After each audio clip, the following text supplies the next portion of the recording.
Yeah.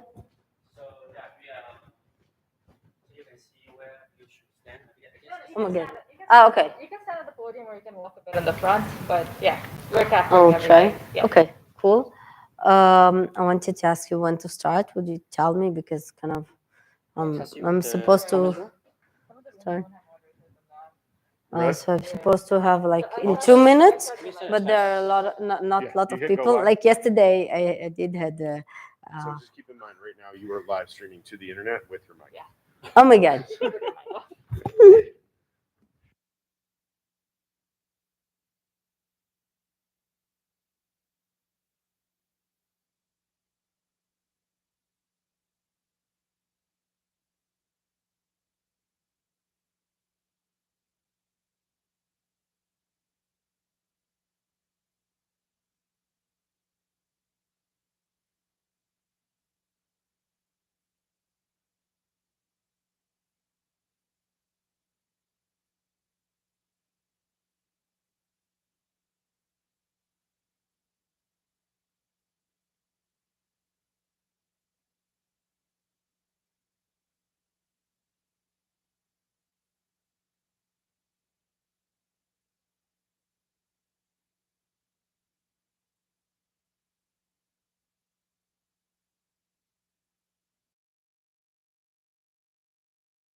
Hello, testing.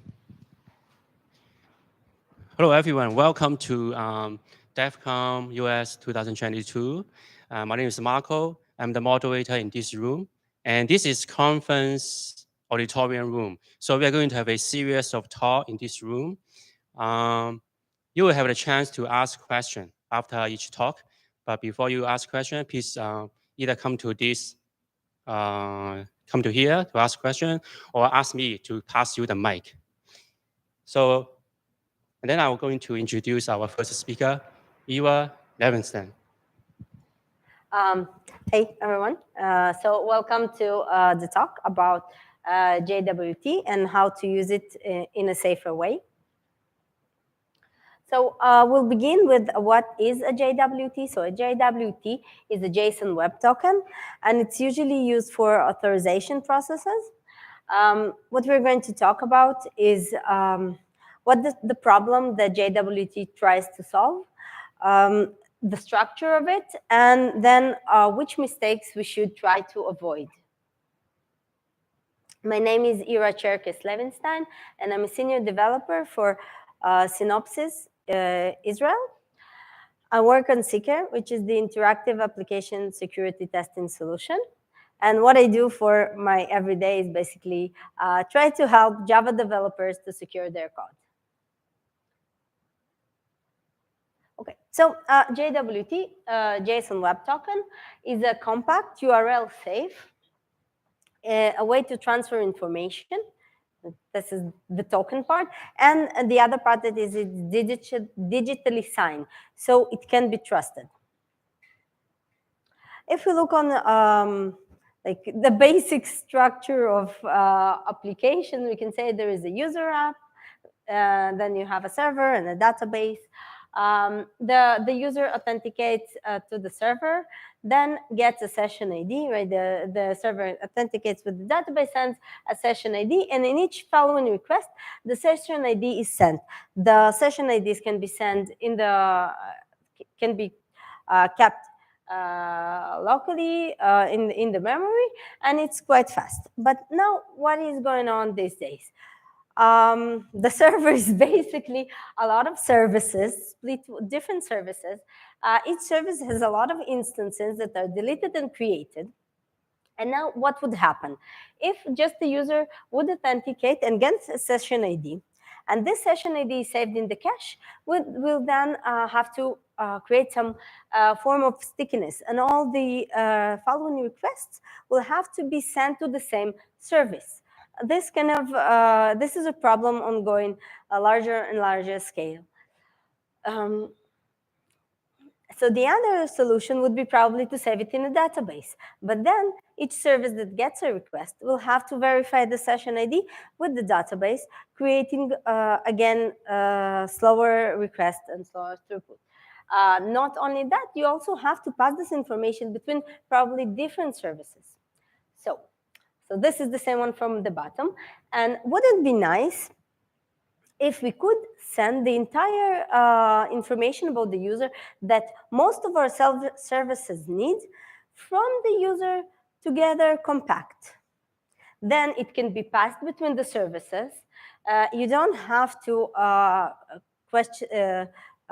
you don't have to ask the database if the user is authenticated or not. You can just trust the token.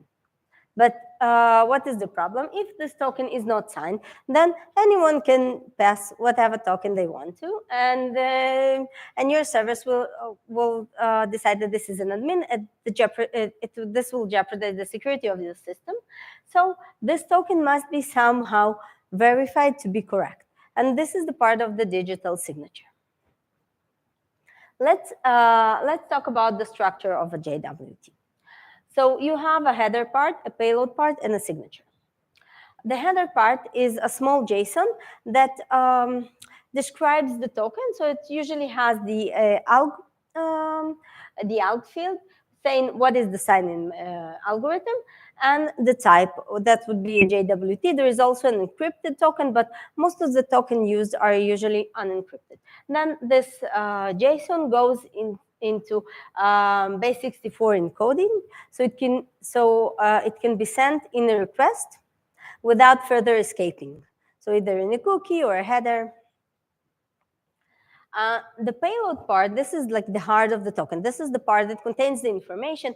There you will have, let's say, issuing date, the name of the user, user ID, the role. Any information that you need and your application needs can be added here.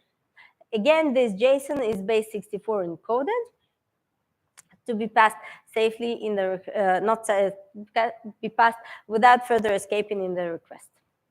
Now, the signature part, this is the part that allows you to make sure that the data wasn't tampered with. How you do it? You have the base64 encoded header, the base64 encoded payload. You combine the two strings with the dot between them, and then you hash it. You sign it with a sign-in algorithm and some key. Again, the result is, again, base64 encoded, and this is the full structure of your token.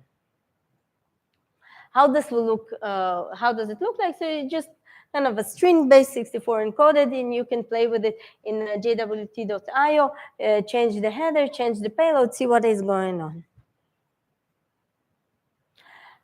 In the code, this is also quite simple because there are a lot of libraries that support creating and decoding JWT in any languages. So my examples are in Java, but it will apply to any other language as well. So what you do is you simply create your claims, those key value pairs, and with the information that you want to pass. So some of them are like the subject, they're predefined with the abbreviative, but you can add anything you want. Then you create an object and put inside the claims, put the sign-in algorithm, put the key, just say, okay, get me the compact JWT. Very easy to use. When you come to decode it, you create an object that knows how to decode it, give it the key, pass your string, the JWT string that you got, the base 64 encoded, and you get all the parts of your token. So the issue is that because this is so easy to use, you also need to understand behind what you are doing and what things to avoid, because you will not always get an exception if you misconfigured your code. And then you jeopardize the security of your application. So rule number 1 would be to remember that JWTs are encoded but not encrypted. So yes, it looks like something you cannot understand, but if you take the payload part into any base 64 decoder, you can get the information. Now meet Mara, she's our hacker for today. And what happens if she gets a hold of this token? She can decode it quite easily. And here she has a password inside. So rule number 1 would be never send sensitive information inside your tokens. Never add passwords, credit cards, or bank account numbers. This is completely controlled by you as a developer, because either you add it or you don't, so don't add it.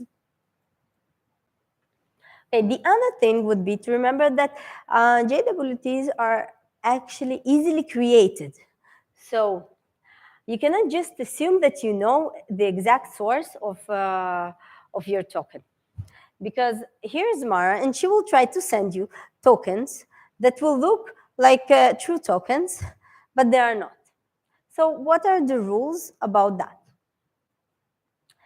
The first one, and the most obvious, is always verify the signature. Now, this is the main point, and this is what a JWT is for. It is signed, so you can verify that the token is correct. So you have to do this. But the framework sometimes give you an option not to verify, because, for example, for Auth0, there is a way just to decode your token without any verification. This is the wrong way to go. The correct way would be to create a verifier, give it the algorithm that you expect and the key, and only then pass it the token and get it. If, in this case, for a wrong token, you won't get exception. And from the bottom case, if someone tampered with your signature and tampered with the token, you will get an exception, so you know something is wrong. Okay, the same goes, for example, for Just4J. But here, to make it vulnerable, actually by default, it is not vulnerable. Good, they will try to verify the signature, but you can actually skip the signature verification. So it sometimes can be convenient for debugging, but please do not do that. Okay, and never such code should go to production. Okay, the other thing is that the RFC permits not signing the token. So you can have a token with 2 JSON parts without the signature. Then the algorithm is called the non-algorithm. And now it depends on the package if they handle it like a valid signature or not. So I think a lot of them would handle it as an invalid case. So you actually need to allow the non-algorithm in your code. But you also need to make sure that you are not doing this by mistake. But probably there are packages that kind of can allow this thing. So make sure that you cannot pass a token without a signature, that it will fail your code. Now, probably the last thing about verifying the token would be, okay, so not just trusting the algorithm that is inside the header. So it can be substituted with a non-algorithm, but okay, if your software and your library that you are using is not supporting the non, then you are okay. But there is another trick that Mara can do. She can replace the algorithm, the sign-in algorithm, and say, okay, this is my token, and I'm using, for example, Shawan, I'm using a symmetric algorithm. So here I want to remind you about symmetric and asymmetric algorithms. So when you use an asymmetric algorithm, the sign-in key and the deciphering keys are different. So if I'm creating the token, I'm signing it with asymmetric algorithm. I have a private key. I sign it. I publish my, I sign it with my private key. I publish my my public key to everyone, and I send the token. Now anyone can trust, and because they can decode the token with the public key known for everyone, and they say, okay, this is a valid signature, perfect, everything is good. But in a symmetric algorithm, the sign-in key and the deciphering key are the same, so they must be kept secret. Now what happens if Mara, she takes the all-known public key, signs it with the symmetric algorithm. Now when you call, when you try to decipher it, you decipher it with the same all-known key, you think that the signature is valid. It looks like, come on, this cannot happen. But if I'm looking on the regular code of JAWS4j, I just set the public key without restricting the algorithm that I expect to be signing the token. And then the packages take the algorithm from the header part. So this would work perfectly fine, but will be vulnerable, while you have to actually go and specify the algorithms that you expect to get. And so if the algorithm is different than that, you will get an exception. For example, in Auth0, you don't have this issue because you have to specify the exactly the key and the algorithm. So it's very package dependent, but you have to keep this in mind.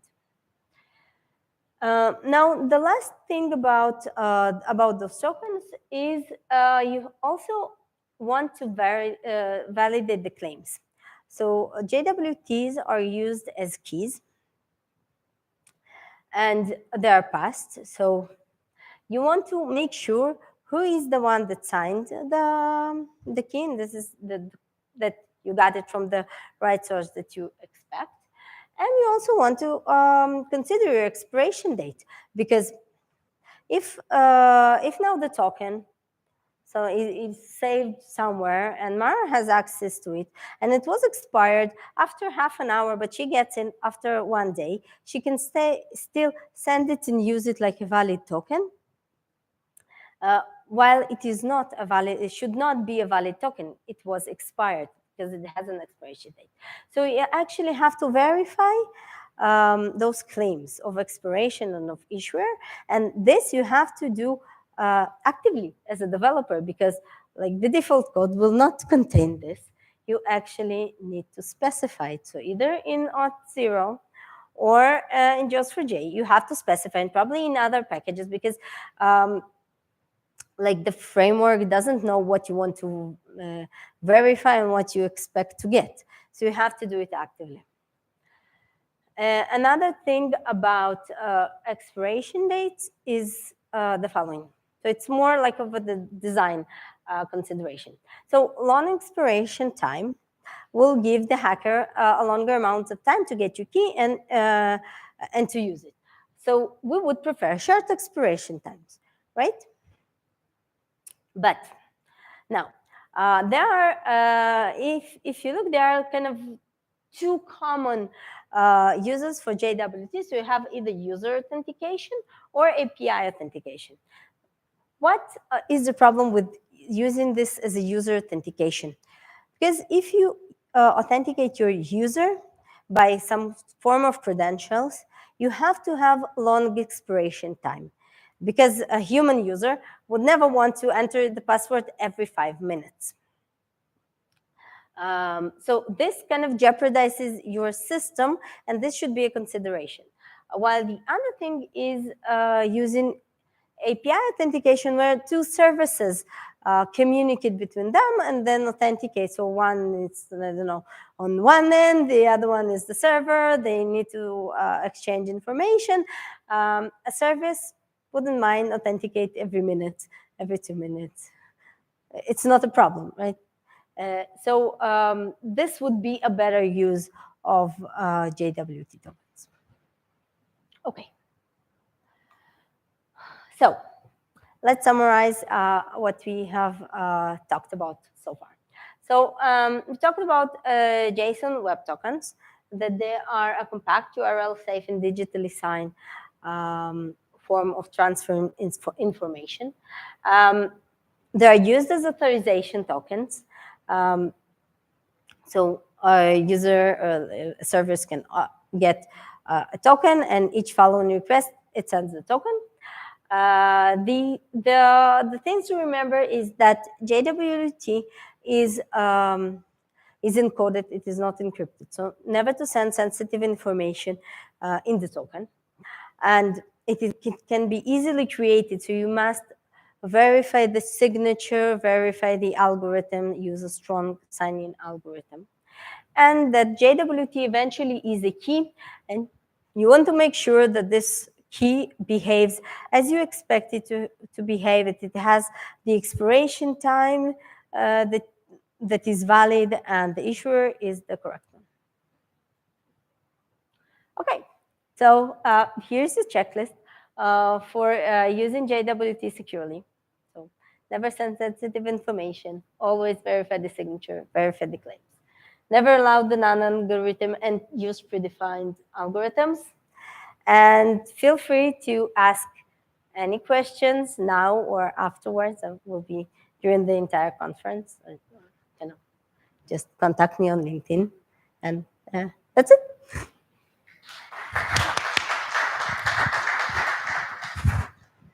Thank you. I would like to start by saying that I'm totally with you that JWT, it's an excellent tool if you use it properly.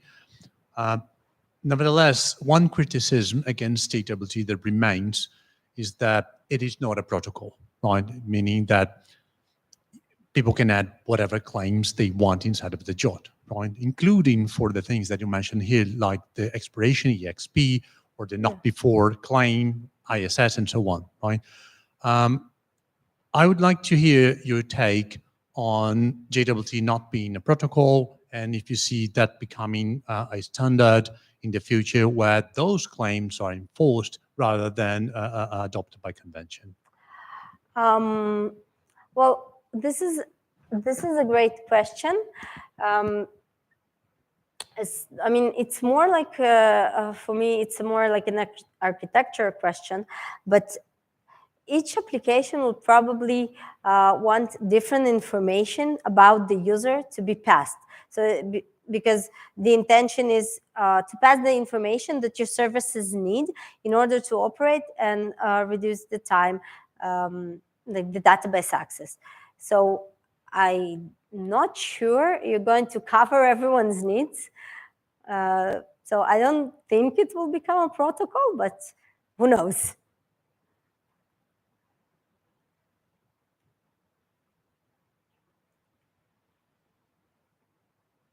Oh. Second, I'll see if there's in the Discord. No, there are no questions. So, okay, cool. If there are no questions, then thank you.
Welcome to the DevConf US 2022.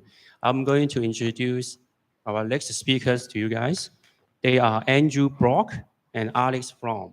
Their topic today is unleashing the power of the container registry. Thanks a lot. Hey, everyone. First of all, my name is Andy Block. I'm a distinguished architect with Red Hat. I am heavily invested in the open source community. I am a Helm maintainer. So how many of you have heard of Helm? Wow, awesome. So cool. You must know Kubernetes. You probably know containers. You're going to fit right into this talk. I also am in our customer success organization within Red Hat. I work with customers doing a lot of Kubernetes, but also doing Edge. But containers seem to be that building block where everything is delivered and packaged within. So been working with Alex on an initiative we're going to talk about, but also working upstream with some of the other projects that deal with container registries. And Alex? Hey, y'all. Senior field engineer. I don't exactly know what that means, but He does stuff. I do stuff, yes.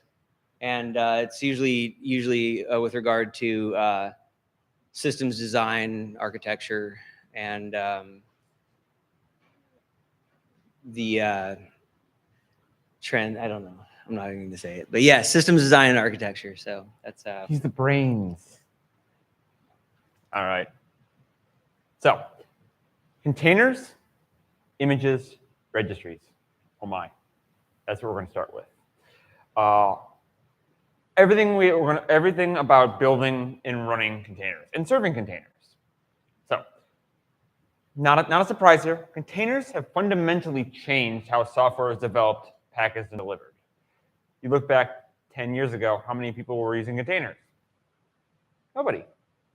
They really weren't a thing to most people. But really, containers are not a new phenomenon. They've been around for a while. They've been around since the 70s. They started out, introducing, the chroot back in 1979. Not much happened for 20 years. Then in the early 2000s, containers started to make some headway. We started introducing new things, FreeBSDs and Solaris jails became a thing where you're able to start isolating processes and resources. That really started changing the game because you could start slicing up an individual system to multiple users and multiple processes. Then comes along LXC and Google, and then we're starting to make some headway. But it wasn't until the modern era, back in 2013, where containers took off. Docker became a thing. Docker really introduced containers to the masses. They provided that API, the ability, the runtime, all packaged in one technology instead of these different projects and capabilities. And you had to kind of piece them together. Docker became that holistic, bringing everything together. And that's similar to like Kubernetes when we look more towards the orchestration space because you don't need to introduce multiple different technologies. Kubernetes was the way that you could orchestrate containers and then deploy them at scale. And that's kind of the whole ecosystem of how containers came to be. Now, it really wasn't until it was really the registry that brought containers to the masses. You had the runtime, but how many of you, when you first started with containers, built a container? Did you build a container first? No. You went and ran Docker pull MySQL. Oh my God, I have a database. I used to spend hours going ahead and installing MySQL on my machine. I can go ahead and just run MySQL and instant gratification. That was really the key differentiator. It's just being able to distribute content easily. So the distribution model itself really exposes that API for sharing container content. This API includes both a registry and all the libraries that you need to consume the container content. And this Docker distribution, I know Docker itself isn't as popular as it once had been. There's many other runtimes. There's Cryo, there's Containerd. Most registries that are out there, the popular ones, are still using Docker distribution. It's the core implementation that's under Docker Hub, GitHub Container, GitHub Container Registry. Google, I think, still uses it, even though it has another iteration. It is that model for easily getting content out there. So how should the distribution API be defined, and how should things be stored in it? That's one thing that you need to think about. And that's where this concept or this initiative called the Open Container Initiative came to be. It's really this open governance for providing a standardized method for working with containers.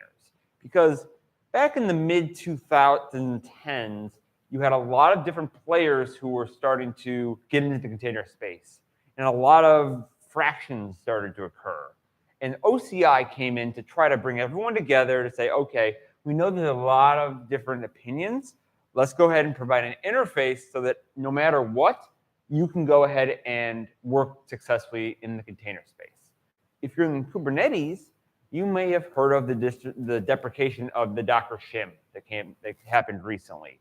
That was basically Docker had its own thing, then OCI came. Docker finally conformed to OCI, but if you're still just using Docker, that was going to break because we're basically getting rid of this middle shim and just going full OCI. So that's just kind of how it kind of falls into the Kubernetes space. And OCI really brings in two key specifications. There are 3 or 4 out there, but it's the image spec, how should an image be comprised, and a runtime spec. If I have an image, how should I go ahead and execute it? And the image spec has all these different components. It has index manifest, an index image, a layout, a file system. It has all these different capabilities. Don't worry, we're going to share these slides afterwards. You don't have to go ahead and try to memorize all of these right now. It has every single one of these, but they're all related, and they're all important. So when you run and pull down that image, all of these pieces come to play. And here's how they relate to each other. You have an index image. Index image allows you to have potentially multiple flavors of the same image. Let's say we had a MySQL. I mean, you might want to run MySQL on AMD 64. You might have a new Mac, and you might want to run it on ARM 64. It allows you to, it provides that first saying, okay, I have all these collections available, and depending on your architecture, you can go ahead and pull the correct version. Once you have that, you get the container image. And the first thing you'll get is the manifest. The manifest will define 2 key elements. It's going to contain the config, which has a lot of configuration details about that image, as well as all the different file systems. Remember, container images are just file system layers on top of each other. It's going to have all those different links to different blob SHAs. So basically, all a container registry is just a bunch of blobs in references. It's that simple. It's kind of dumb when you actually look into what a container is. You think it's this some magical system. It's not. It's just blobs and links. Cool, though. Here's what an OCI image manifest looks like. You basically have your media type. Media types, which we're going to come into in a little bit, is incredibly important. It basically tells you what data you're looking at and what's being served. You have your config section. It says exactly what this is going to be. This is going to be basically a Docker container image. It's going to provide the digest so you can perform some validation against it. And then you're going to have a list of layers. This is as simple as it is. A bunch of layers, and it's going to have the links. Where in my registry do I go get it? I go ahead and I search for the SHA with that value. And the registry is smart enough to know how to serve that back to the client. Now, how many of you have heard of a concept called Oci Artifacts? Okay. Did you know that registries can hold content that are not container images? And that's where we're going to change the game here. Because registries can do more than that. It can actually serve anything. Can someone, show of hands, tell me a common way or common project or common component that is currently served by OCI images, by OCI artifacts? Yes.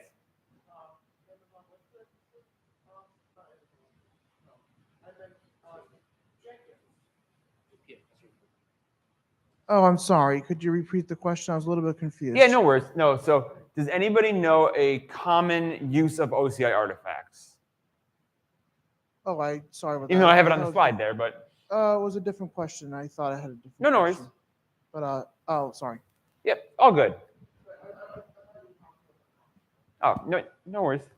So basically, an OCI artifact allows you to store any content that you want in an OCI registry. So if you want to go ahead and store a Helm chart, I'm very much in the Helm community, we can now store Helm charts in a registry. Because if you're familiar with Helm, one of the biggest pain points is, how do I actually store this thing? If you want to serve it, you have to go ahead and create a repository and put that somewhere. GitHub makes it easier that you can host it, but you still have to go ahead and set that up. But considering most likely, you have to pull your images that you're referencing your Helm chart from a registry, let's go ahead and let's store the chart also in a registry. And the way to do that is basically going ahead and modifying the config that media type field. We mentioned, here it is. This is your traditional container image.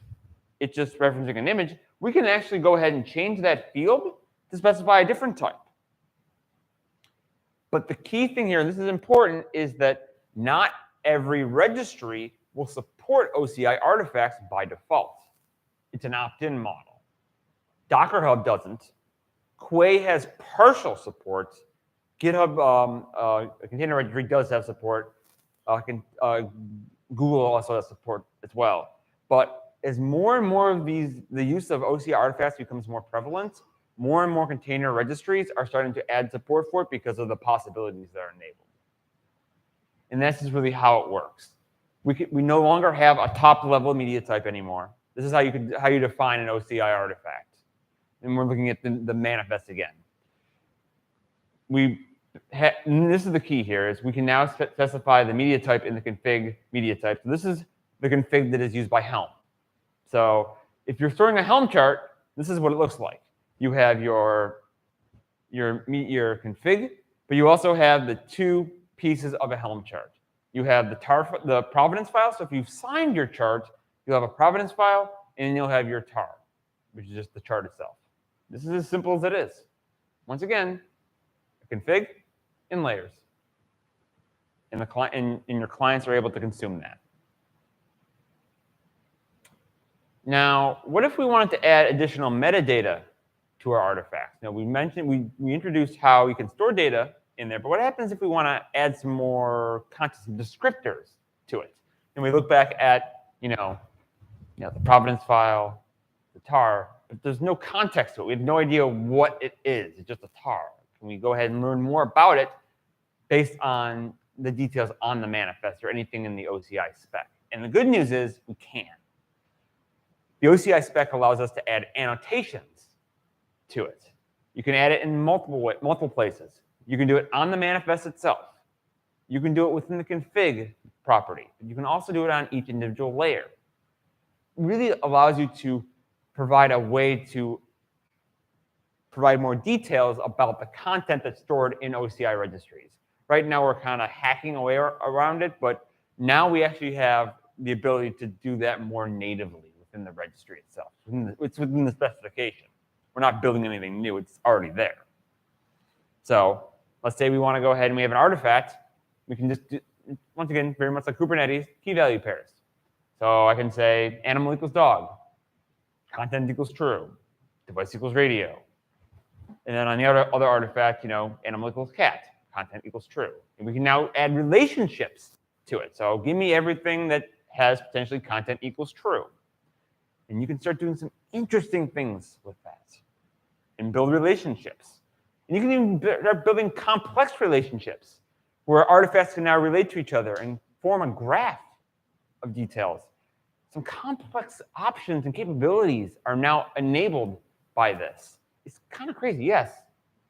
Can these artifacts relate to each other autonomously? Like if I did animals with dog, will the artifact will be putting artifacts in a way able to understand, okay, an alligator is also an animal. The question that was asked was, can the artifacts relate to each other, and you can provide a deep nested way to relate artifacts? Is that correct? Yeah, like if the animal with dog, could the artifact learn itself? Can the artifact learn itself? I'm just repeating for the audience at home.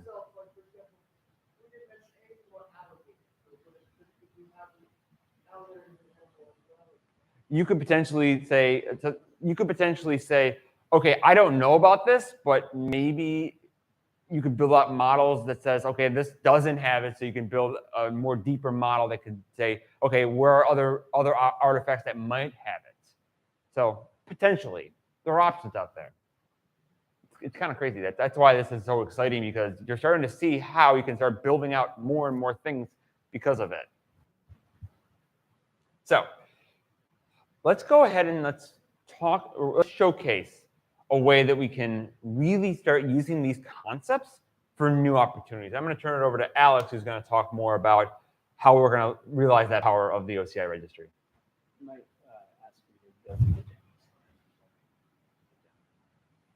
But I'll quickly go ahead and do the demo in depth slide. So what we're going to do here is we're going to take a website content. So what's in a typical website? You have your HTML files, your CSS styling, maybe some JavaScript, and some images. We're going to publish this to an OCI registry. What we're also going to do is we're going to add some metadata to it. You know, environment equals dev, env equals dev, environment equals dev, environment equals prod. This gives us the opportunity to maybe leverage some feature flags. How many here are developers in the audience? How many of you are using feature flags in your development?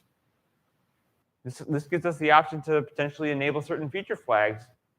The content's there. We can turn certain things on, maybe a new image or new background. Options. We're going to push that artifact to a remote registry so it can be served and consumed. We'll then go ahead and start pulling content, but we're going to go ahead and pull a subset of content based on those attributes, because we're just inspecting all the content that's already available in that OCI registry. And then we're going to finally serve the content that we've retrieved. So now we're going to turn it over to the demo. Thanks, Andrew.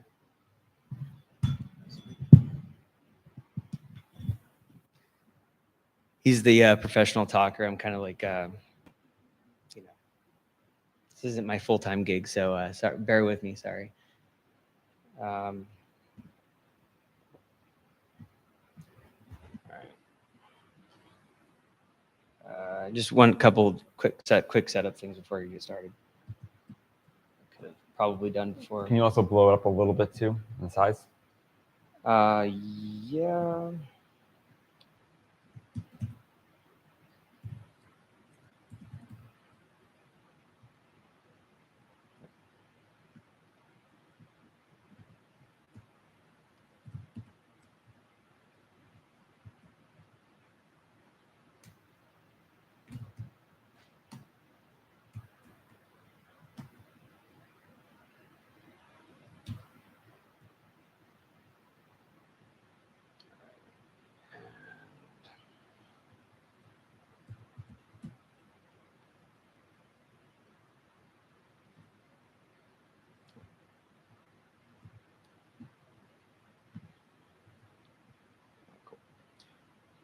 All right, so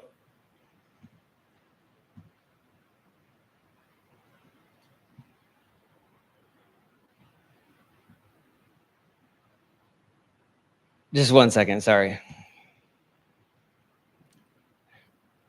It's, I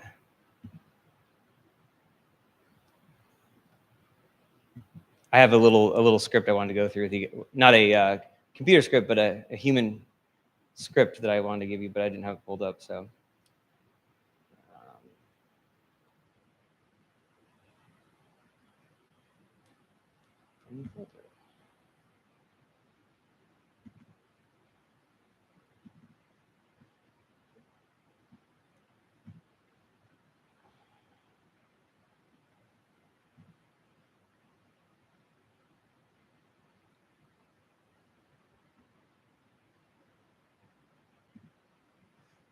All right. So first, what we're going to do is I have a container running that just has my demo environment. So don't mind the actual environment here. It's just I didn't want to. I don't have a clearing my container. It's fine. So first, just to show everyone. Oh, you want me to blow it up? You said. Yep. Did everybody see that kind of?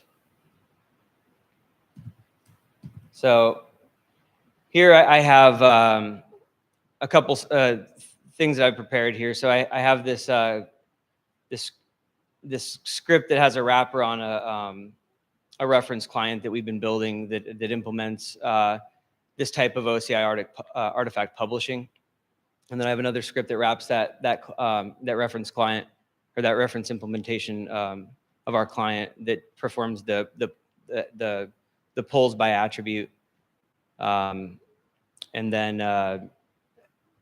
this other file, this dataset config, is how we turn a website or any collection of content into a dataset that has these annotations or what you called, I think at one point, enriched content. Yeah, all we're doing is we're taking your typical static files, the JavaScripts, the CSS, the images, and as we're going ahead and publishing those to the image registry, we're adding content to it.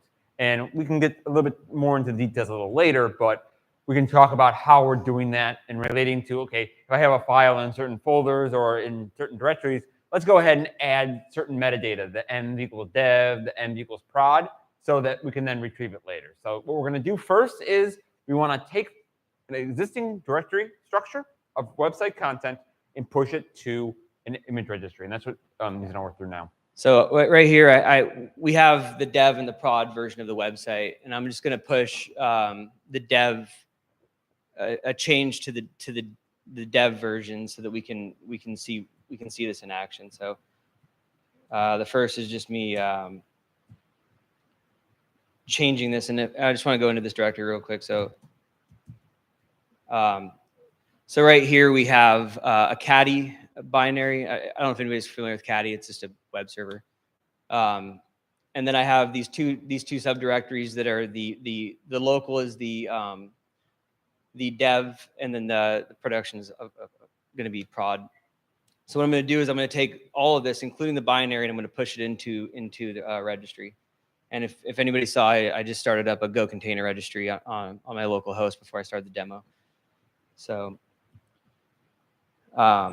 it's called dog fooding. We talked about everything running in containers. We're running the demo in a container. Yeah. We're running a demo in a container with container registry, but not using containers. So I'm gonna use this wrapper we put on our reference implementation of the client, and I'm gonna push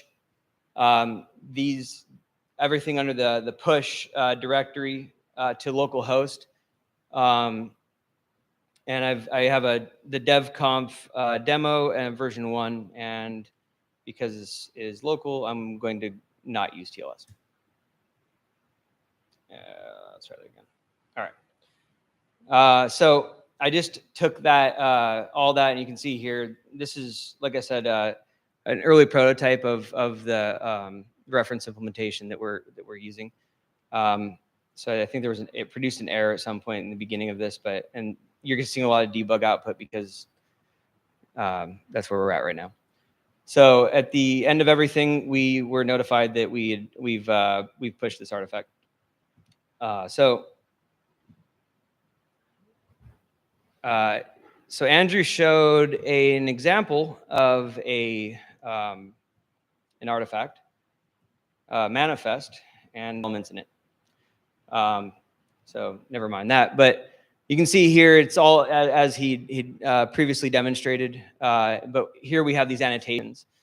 So these are within the layers. Remember that layer field that we had? We had the config, and the layers. Each one of these is a layer. So they represent each individual file. And as he'd said, there's dev and prod annotations here that and I'll show you how I constructed that actually in a second. But and then we have the actual path, relative path of the content. So you can see anything that was under the build local subdirectory got the dev annotation. Anything that was under the production had a prod annotation. We can be a little bit more fancy with this, where we can have common content and then only annotate the deltas with like the dev and prod, but you know, it's a little bit more involved to do that. But so, and just to go ahead and show you this also. So this is the file that I used to actually produce those annotations. So this is the API version. Oh, sorry. This is the API version of the prototype that we're using, and then we just said anything that falls under the production subdirectory gets the prod annotation. Anything that's local is dev, and then I added the cat also so that we can pull it there too. All right. So, go back to my human script. All right, so it's the same client that we're wrapping with the poll. And this is all underpinned by Oris. Is anybody familiar with Oris, the Oris project? We'll get to that later. Yeah.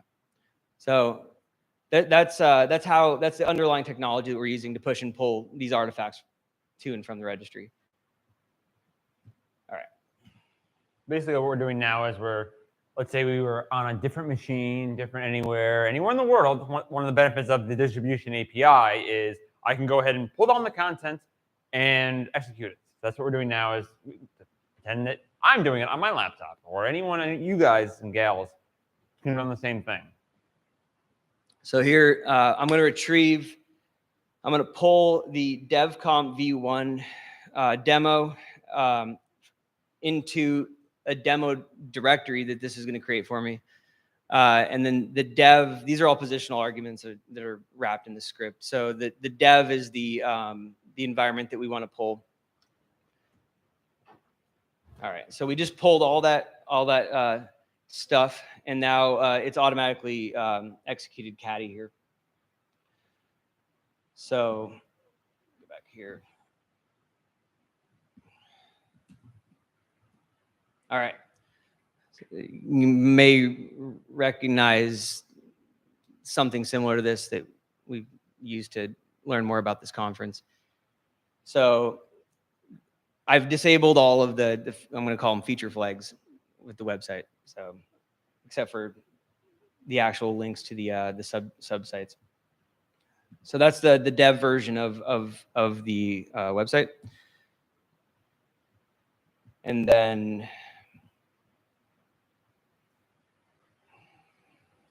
cool. Same thing. Probably could have just changed dev to prod, but I'll just repaste the whole thing. And same thing, I've changed it now to prod. We pulled and then served that content. Refresh, and feature flags are enabled. We have a nice image. Content's different. Allows us to be very selective. So if you're a developer, you can easily go in and turn different features on, test them, and all of this is being underpinned by the power of the container registry and some of the technologies that we're going to talk about now. And we go back to the slides, and we'll talk about it. Yeah, let's do it. So how on earth is all of this achieved? All right. So this is a segue into, we went from the underlying, I guess, storage provider with OCI artifacts, OCI distribution, and then we go into how we form these correlations. So yeah, universal object reference is short. We refer to it short with UOR. If UOR sounds terrible to say, I think your is an acceptable pronunciation. One of the hardest parts about open source development is naming. Versions are a close second, but naming is probably one of the hardest. and I should never be charged with naming anything. So I'm sorry that it's your. Hey, one of the candidates out there was Spoon. So this is still better than Spoon. Yeah, well, I like Spoon too. So what we're talking about here is a truly universal capability. And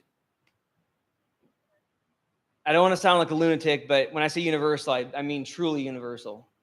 We can provide content management of literally anything with these underlying mechanisms and strategy. So this is what the internet looks like, and this is what we've been dealing with before I started working on this project. This was my life. Like, people would be like, "Hey, I need you to get all this stuff for me and carry it over to an air gap or some type of disconnected environment or edge device environment." And by the way, all this stuff needs to be correlated, right? Because I have dependencies that cross different formats, content types. None of the metadata is the same. Everything's terrible. And so this is our reality right now. And over there, that's a UOR reality. So you have collapse. All of these servers, all this junk. We have a Nexus, right? Like, you guys are familiar with Nexus, or something that consolidates servers and content management into one device. But you're still left with all of your clients. So you still have a proliferation of clients, and that's problematic to me, in my opinion. But over here is the way that I'd like to go. One server, one client. It's a universal format. You have the websites that we showed. You have any package management, anything that could be expressed, AI models, any type of models. They're all encapsulated. And I also look into, we use Nexus or Artifactory as an example. Not all of these options are available by default. You sometimes have to enable them, or they require subscriptions to them. But the OCI is one format, one distribution. You can put everything in there. That's the benefit behind that. It's an open standard. Yep. So UOR, there's a few pillars. The biggest one is, well, they're all equal actually, but you gotta have security, right? Like, at this point in the game, 2022, if you're solving problems and they don't have a security first approach, then you haven't really solved anything for the world. So, as you saw in the demo, we packaged a application logic, and we embedded that in with the content, and that's one of the main aspects of UOR, is that you have content and you embed application logic into it. We have a predictable and fairly simple way of doing that, but when you're running it, it's using the same underlying technologies as containers are using now for isolation. As you saw when we were showing these manifests, they're all based on a graph, right? So that DAG, or that directed acyclic graph, it gives us really great mechanisms for like enforcing these other aspects, like provenance. Attestation is something that we get all this fairly easily and natively with UOR, and then things like SigStore, really, I don't want to. SigStore is awesome, by the way. I don't know if you guys know what that is. How many of you heard of SigStore? Yeah. I got some friends I'm going to tell that. Awesome. Yeah, do it. So universal. I mean universal. Like, I can't say this enough, and I don't care if it's crazy, right? Like, can I? Vanessa, she said, can you put me? Can does it include me? And I said, yes. I can. We can express you. We can express anything in this. It's everything. It's a single API. So in order to be universal, you can't have bespoke interactions with content, right? It has to be consistent. It's one API for everything, and it's portable. So you have all these, you have the same metadata, you have all the same relational mechanisms. They're all one. I'm told to stay away from the word format, but it's what comes to mind for me. It's universal, and identity's crucial here because in order to have a truly universal capability, the user has to be, or the caller has to have a role in that system, because it's all about perspective and the rendering of a perception.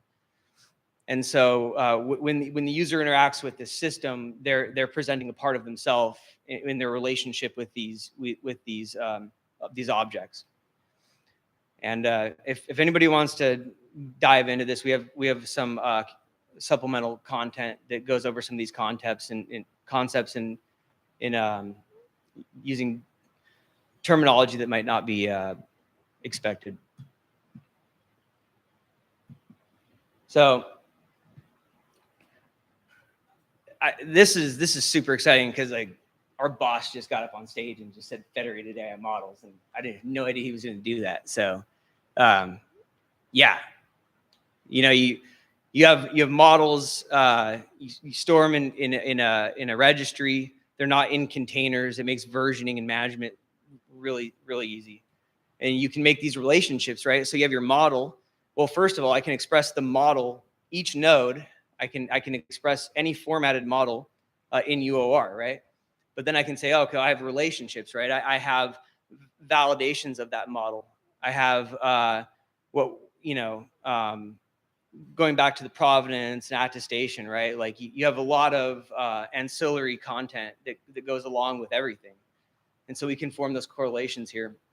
And this is really cool because like, you don't have to export the data sets. Like everybody doesn't have to share data, right? Like you share the model and then you bring that into the environment where the data is.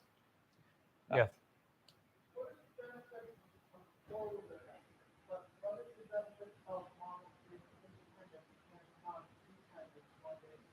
What is the say it again? Can you go up to the mic? Okay. Yeah. I'll bring it down.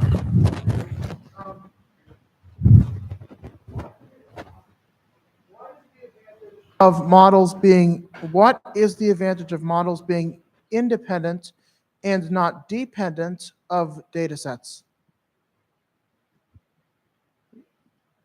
I'm not a data scientist. I'm not going to pretend like I am, but it goes into like privacy models. Like you have data that you don't want to export for privacy reasons or other confidentiality concerns, and then we can import that model and perform training or inference or whatever the task is local to the data, so that we don't have to have these sharing. And that gets really problematic though, because then you have like bad actor issues where like somebody's like corrupting the model, and there's all sorts of other things that go in there. And at the end of the day, we can take whatever it is, whatever ancillary components that enforce or reinforce or mitigate bad actors, or we can express all of that in correlation with the model. Does that answer your question? So yes, there's one use case. I'm like an infrastructure person. I think that's how I got started in all this. So this is kind of like why we were trying to figure out how to provision Kubernetes or OpenShift in air-gapped environments or like edge environments, and it's been pretty hard. So this one's near and dear to my heart. So you can define end-to-end an information system from the bootloader all the way to the most abstracted process in the information system. You can store all of that in a graph, similar to the ones we just showed. And the really cool thing about this to me is, as that information system is processing through the information system's life cycle, all the output of that information system, so logs, whatever it is, that information system can write all of its output back to the graph that holds its definition. So like, think about this from a traceability standpoint, right?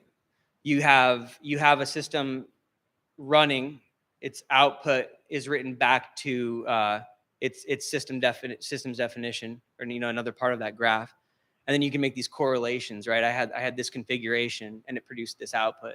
It's very traceable. You can. It's the auditing story. The auditing story is so important, especially in today's world, understanding how things came to be. This enables that. So, and I'll just give you another anecdote or use case here is like a CI pipeline, right? So you have source code. The pipeline has output, right? It has as it's passing, building, the whatever it is, and then you have the logs coming out of that. So you store the pipeline. You can even store the source code, because I showed Git up there as one of the things that can be expressed in UOR, right? So you have the source code. You have all of the output of the CI pipeline. All of this is being contained within this graph, right? And then you have the output artifact from that pipeline. You can continue carrying this logic all the way. So you have the output artifact. Now it's in. You can import it into a system's definition, and then you can look at the output of that artifact as it's been processing within its running system. Yeah. So you may have heard of other projects like Tecton Chains, et cetera, that help with that traceability. The idea is that you could take some of that output and still all package it up into one universal. And so instead of having all these different projects like Tecton Chains and Salsa, if you're familiar with the secure supply chain, these are all different components. URL allows you to bring those all together under one house that you can then go ahead and use without having to keep them separately. Yes? So could you theoretically use this to, say, fine-tune your application? Like you're going to spawn it out in several, or your system spawn it out in several different models, and then take the resulting data that is valuable to you from those models to determine what the optimal configuration is? You certainly could. Yeah, it's one of those things that we haven't obviously looked into yet, but we are enabling the possibilities. We don't have all the answers right now, but we're providing that API and capability mechanism to develop new opportunities. Next. All right, and then this is just kind of the catch-all, right? Like everything could be a model, I guess. So we said AI models, and just kind of bring it full circle. We're talking about, all models. So you have these temporal and spatial representations that can be expressed as attributes on these layers that we showed. But then you have this other element where we said we were embedding application logic into the content, right? So that's we're all arranged in this room, right? But that means nothing without context, right? That's the application logic. That's the event. That's the what happened. And then so, that's the bread and butter of UR. So the next level, we talked about all the technologies that help underpin this, all of them container registry. We've introduced UOR as a concept. How do we go ahead and move forward from here? Well, first of all, there are other related efforts out there. There's the ORIS project, the OCI registries as storage. Two things. They are working on a way to bring together and refer to different projects. But also, more importantly, I want to give a big shout out to the ORIS project in general, because they have been great collaborators behind this, because they have invested interest in this. But also, as Alex had mentioned earlier, we're actually leveraging the ORIS project libraries within the client that he showed earlier as part of the demo. So a lot of great effort, great individuals. Open source is great. A lot of great people, great minds working together. And the ORIS team has certainly been part of that. And there's also the OCI references working group. So we talked about the OCI specification and the open standards group. They also are looking at different ways of organizing content. And their mission statement is really, how do you describe and query relationships between different objects in an OCI registry? So a lot of these different areas are starting to come together. We're also looking at from using that same mechanism and helping push these initiatives forward in the right direction. So once again, the container registry really helped provide the foundation of the modern container era. and really that's the continued evolution of how the container registry will support the new technologies, will bring on new capabilities in the future. So if you're more interested in not only the UOR, the project, Alex had mentioned we have some presentations out there that talk more about what UOR is, how UOR really is universal, as well as if you're interested in looking into some of the other open source initiatives, here are some references that you can look into. And we really appreciate the time that you had today being able to present to this. So thank you very much, everyone.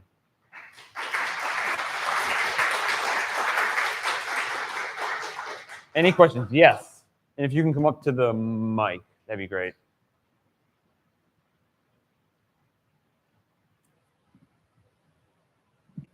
Hey guys, longtime fan, first time caller. 2 questions for you. All right, the first one is, so what you're describing, the specific mechanism, which is a label, essentially, right? This is a fundamental concept in Kubernetes, and I feel like I'm surprised you didn't touch on that, because it seems like if we're talking about image registries in Kubernetes, there's an opportunity to align labeling inside Kubernetes with these particular images. So I'd be curious to hear from you if you thought about that, or what your thoughts are around the opportunity there. The other question that I have, which is semi-related, thinking about this in terms of long-term lifespans of things, how do you control the proliferation of labels of these tags so that it's actually manageable and you're not just deploying a mess, every time you actually go to deploy? Go for it. Yeah, so Kubernetes, right? So you have, I think in my mind, it's 2 sides of the same concept. So this proliferation of labels and this correlation to Kubernetes.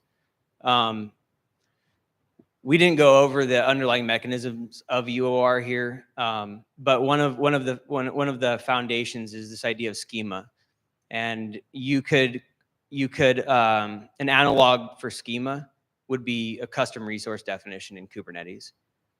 So, and then if you look at the embedded application logic of UOR, you're talking about like a Kubernetes controller at that point. So they're very similar. UOR takes a completely, I hesitate to say this, and there is a server involved, but a serverless model. And the mitigation of proliferation of labels is done through publicly sharing schemas. So you have a published schema that has a limited set of attributes that pertains to a specific content type, and then that's also correlated to the application logic. It's similar to like domains. You're creating domains of logic and responsibilities. And we didn't go into the details here because we obviously didn't want to cover too much, but we have a lot of ideas and a lot of work is already starting to put together towards not only what Alex said, but also aligns to what you were questioning. So we've been thinking about that, and yes is the answer. We just, the PR for the schemas was actually just submitted yesterday. So go to the website that we linked. You'll see the project repositories. Yeah. Anyone else? Yes. Yes, for the audience at home.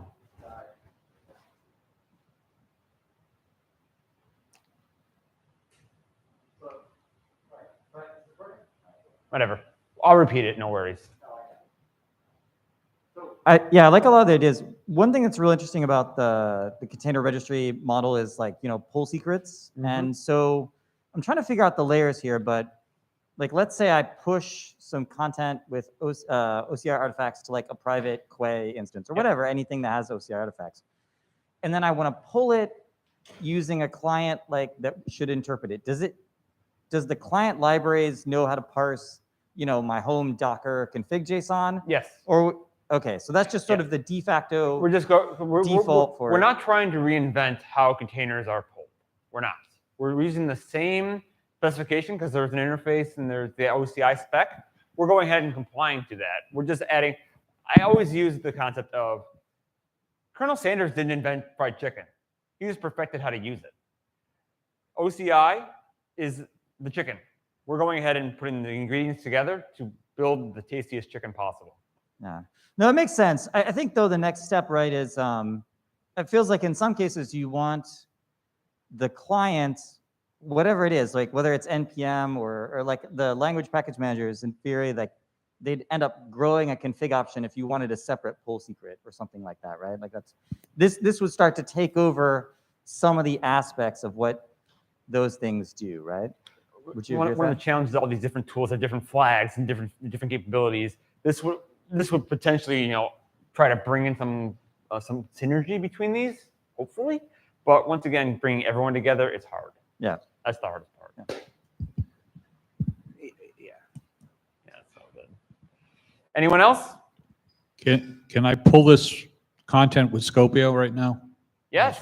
Oh, so you can publish content, but the way you can actually add annotations, I believe, through Scopio. I think, but I think you can. I can double check that. Circle back with me later. I'll double check that. But Scopio is how I use Scopio constantly to do the inspect.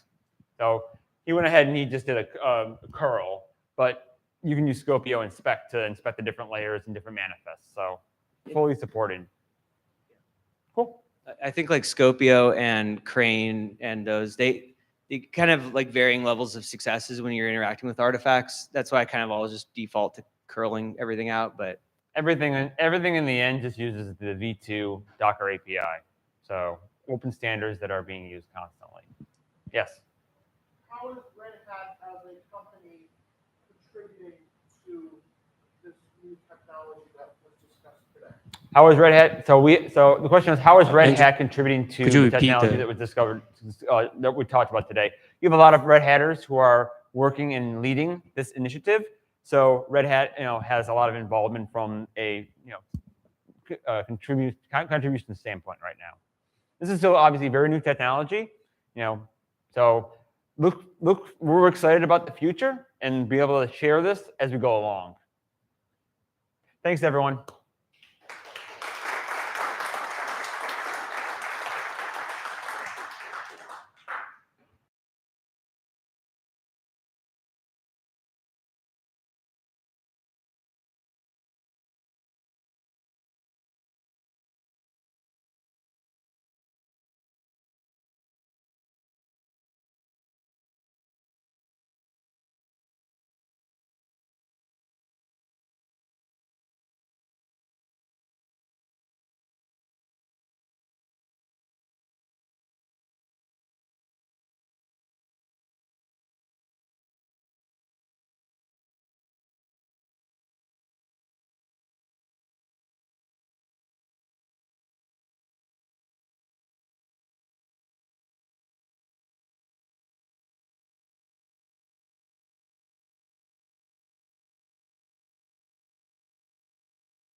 It's not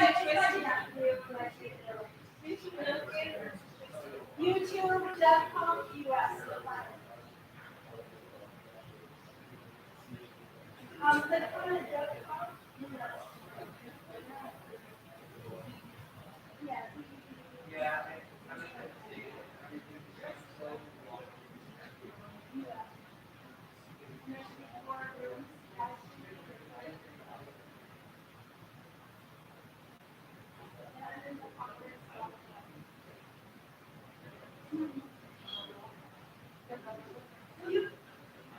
Okay, great.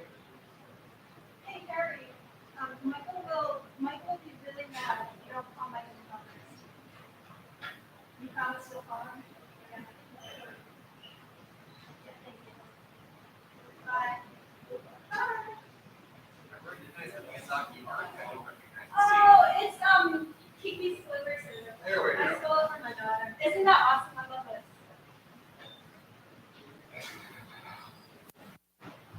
I'm not ready to start yet. I better quiet this. I shouldn't have even got it. Wait.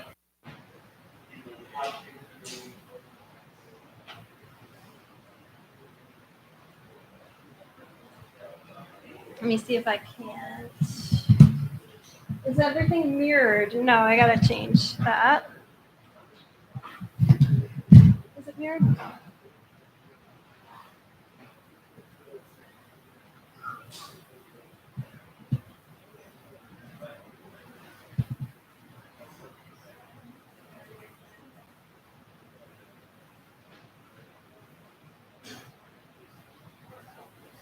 These slides are cool.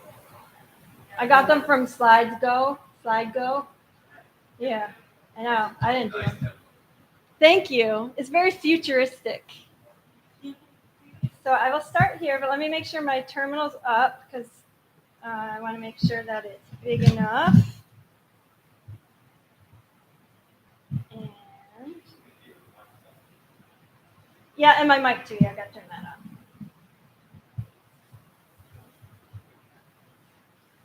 Oh, is there any way, can we turn off lights so that, have you guys been having trouble looking at watching the terminal in this room? Yesterday it was good, but we had some lights turned off. Today it's not so good. The lights are in the back. Those lights, yeah. But I don't know. If you can't, it's okay. I'll make it very large. I'll try to change the brightness too. Let's see if that works. Thank you. You're right. You're very right about that, Ben. What do you think? Does it look better? All right, awesome. I do. Get that out of there.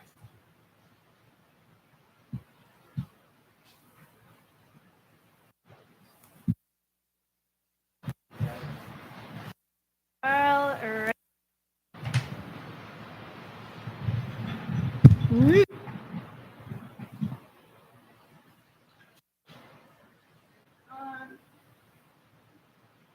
Sometime over the pandemic, I lost the ability to see up close with my glasses on. Anytime I gotta read anything, I have to take my glasses off.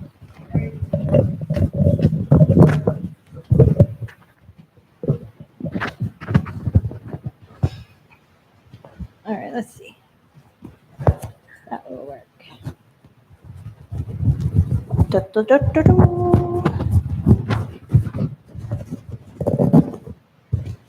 Can everyone hear me? Okay. Awesome. I just called my mom and told her that this is being live streamed. So, hi, Mom. Okay. Should I start now? Is it after 1? Thanks. I'm Sally. I'm a software engineer. I work with emerging technologies at Red Hat, Office of the CTO. I'm on specifically the platform team, and what that comes down to usually is I'm using a lot of different tools, putting things together based on some use cases that come in, or say, oh, this tool out here might work if we combine this. So that's what I do. Over the last year, I've been working on VolSync, which is a data mover for Kubernetes, moving data between persistent volumes, also between clusters. I've also worked with OpenTelemetry a lot this year. It's been a lot of fun. And what else? I know I'm forgetting something. Oh, Microshift, yes. Microshift is a very minimal OpenShift. It combines the whole control plane of Microshift is into a single binary. And then we only, it includes just a few like core operators, but it's not operator driven. So, and then a few months ago, my team came up with this idea, like, what if you don't want to run Kubernetes? What if it doesn't make sense to run Kubernetes? What if you just want to run a few pods or a few services? How could we do that better?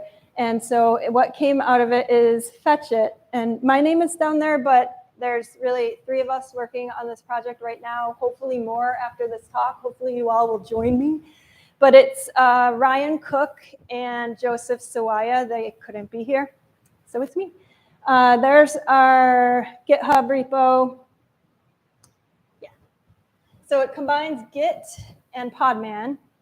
And hopefully what you end up with is a remote, hands-off management tool for workloads.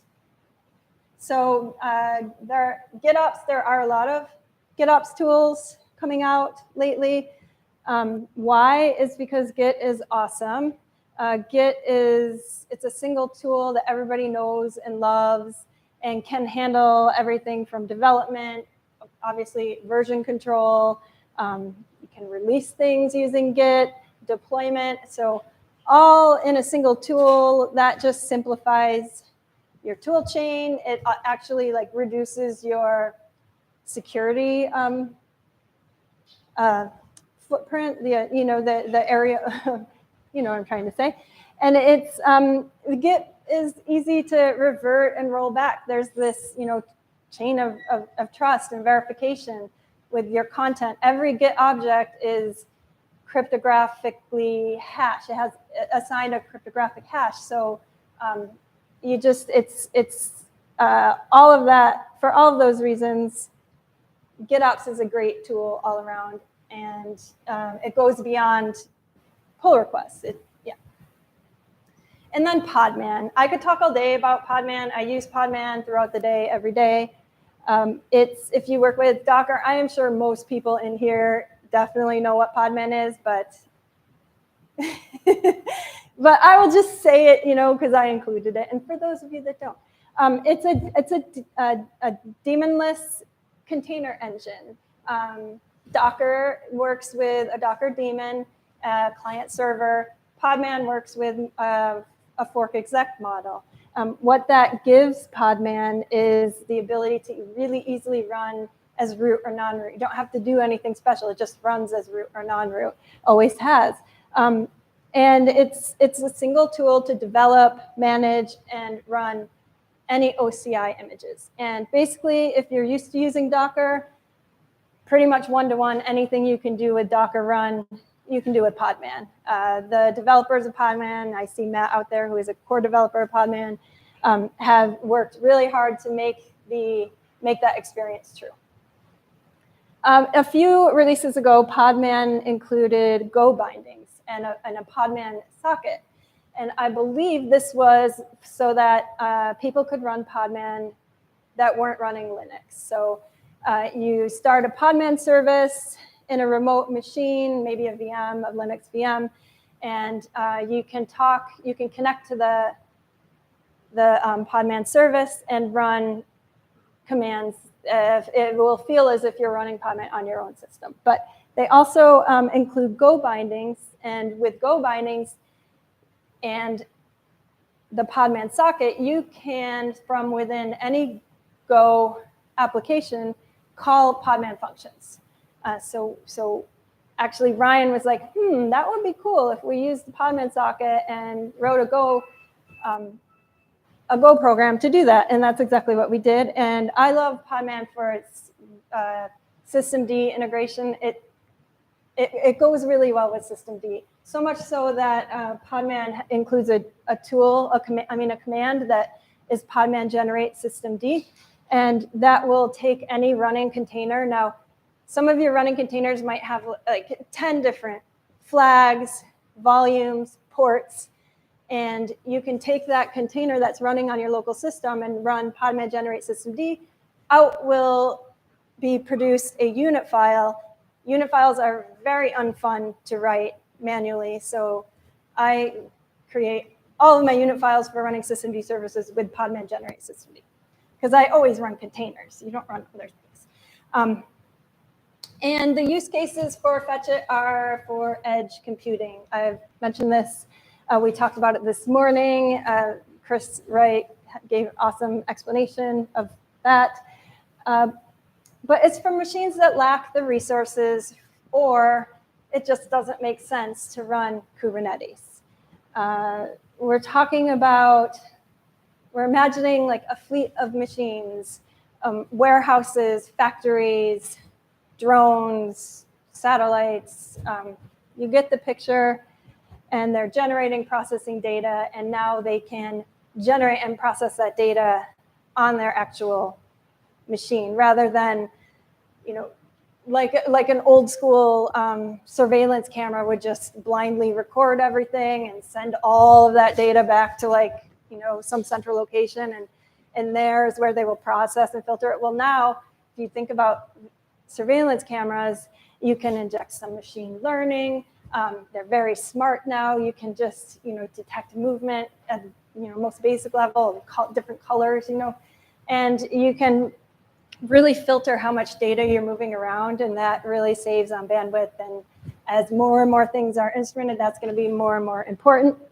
Yeah, so that's edge computing. So Podman plus Git equals a good tool for edge computing. And here is the problem that we wanted to solve. Managing deployments at scale is hard. Managing containerized deployments at scale is hard. Kubernetes has solved this. Since 2014, it has been proving itself as the ultimate container orchestrator. But you don't always have to run Kubernetes. And everybody's been so focused on Kubernetes, we took a step back and we're like, well, what if we don't want to run Kubernetes? Can we still have a modern application? And so that's what we came up with. GitOps driven, using Podman Go bindings. It's a Go binary. We run it containerized, and I usually run it as a systemd service. Not Kubernetes dependent. It's like lift and shift hardware. You have these devices, you have installed on them the Fetchit binary. You pass a config file, and you're ready to go. Can you update that config file? Yes, Fetchit allows that. Can you update your images, your deployments, your configurations for your workloads? Yes, that's what Fetchit provides. It's like another management level on top of, say, Podman systemd and Git. Hands-off management, that's good. So yeah, we have said this, but it makes sense for small edge machines, you know, Raspberry Pi sensors. But here's the key. It's like any system where the resources are expected to be consumed by the workloads. The system's running those workloads. You want that to be as minimal as possible, because you want to be able to use all of your, you know, compute resources on running that workload, making it smarter and smarter, you know, adding some machine learning. You get the idea. So great. How does it work? I've already mentioned it's a simple Go binary, and you pass it a Fetchit configuration. Fetchit configuration has some top-level items. Number one, a config reload. I think that's like the most important, but you don't even have to have it if you just want to have you can start and stop Fetchit and give it a new config, but I like to use this config reload where you serve a config at a URL, and Fetchit can catch it, reload its targets. The prune method just leverages Podman system prune. When you're working with images, you get a lot of cruft, a lot of old images, configs. I'll talk about this later, but the cleanup with Fetch It is something that we are still working on. But prune, you can set all of these to periodically run. Get to that later. And then target configs. Target config is a top level also config for Fetch It, and it contains a list of your Git targets. And for each Git target, a list of the methods that you want each to run. And then Podman Auto Update, we've included with Fetch It. Fetch It knows how to go on your system and start the Podman Auto Update service. And what that does is if you have systemd services that the unit file includes the Podman Auto Update label on a timer. By default, it's once a day at midnight. You can change it, but on a timer, Podman will look, if you configured it to be local or registry, it will look either in your local storage or your registry, like, did the digest change for this tag? Did the image digest change? Was there an update?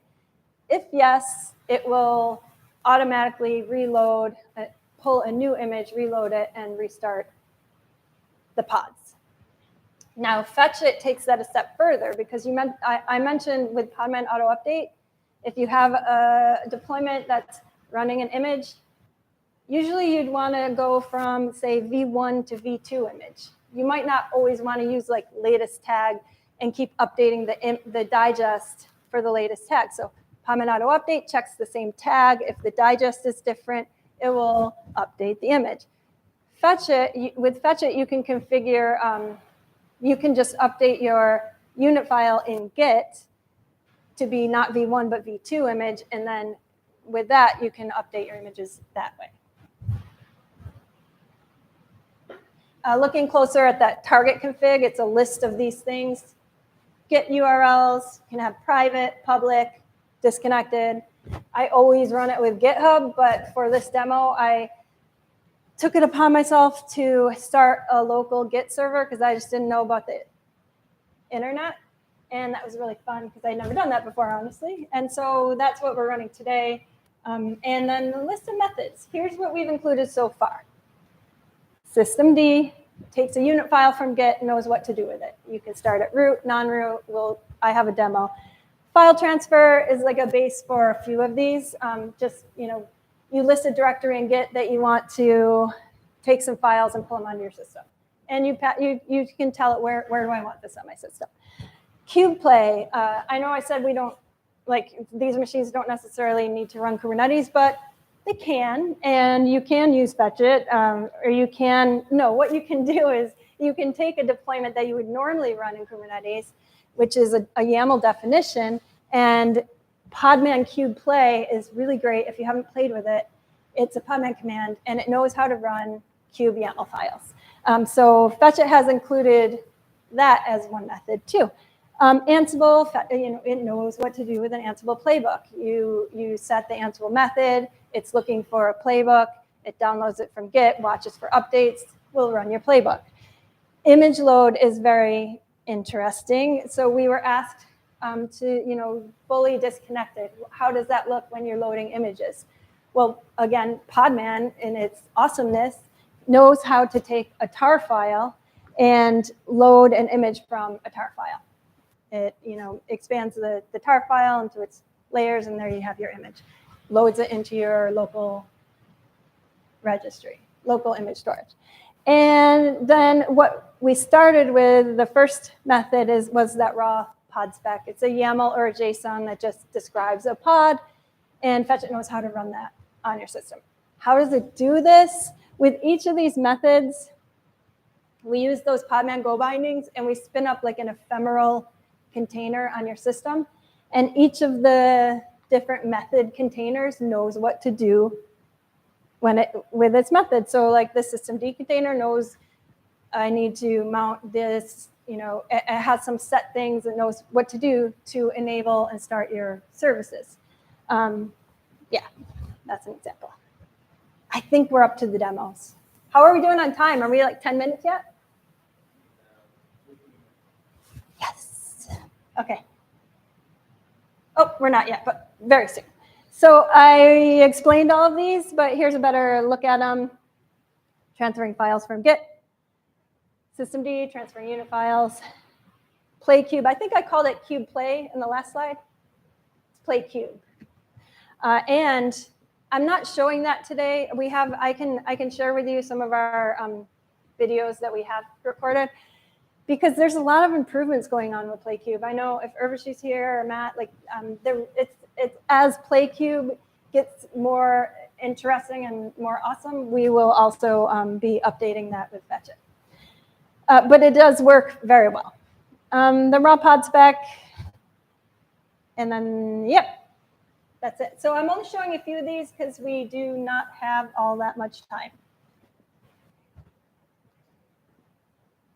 Here we go. Here's the moment of truth, people. Let's see if this works. I have a handy dandy demo script. So we're going to run Fetch It as a systemd service. I will show you that unit file, and this will be a perfect explanation of why sometimes you don't want to just run standalone podman commands, because there can be a lot of flags. So here's the Fetch It service. I'm running as a normal user. I want to do everything as non-root. So if you didn't know that you can run systemd services as a regular user, there you go, you learned something. So here is the unit file. And you can see it was generated with systemd. Generated with podman. And podman will generate it, and then you go in and tweak it a little. It's not always perfect. You can tweak a little. So here are all the flags. Because we're messing around with like host files and containerized files, this security op label equals disabled. That allows me to run SE Linux and enforcing on my system, but also do the things it needs to do for Fetch It. So it's not relabeling files inside of the container. I have this auto update set. I'm not going to demo that, but I can assure you that it does work and it's super cool. So here, this is interesting. So I'm running as a non-root user. So and I'm going to start a systemd service. So in order for that to succeed, inside the container that spins up to start the systemd service on the host, it needs to know inside the container I'm root. But I need to trick it and say, no, you're not. This XDG runtime dir is run user 1000, because that it needs to know what you're trying to do on the host. So, and then the config URL, you can either set it as an environment variable, or you can set it as that top level target config. I'm going to show you that I don't need to start with a Fetch It config at all. I can have no Fetch It config on my system as long as I have this URL set. And this is my local Git server. I could not figure out how to access it. I didn't take the time to set up HTTPS, and I couldn't figure out how to access it with SSH. So I guess it's a little bit complicated. I'm running GOGS. Yeah, it's a little complicated to be able to access over SSH. So here's my config. Oh, if there is one here, I'm going to remove it. There is. So I'm going to go down and remove it just so you know that it works without it. Yeah, that's the last one. So I'm glad, because I don't want to use that one.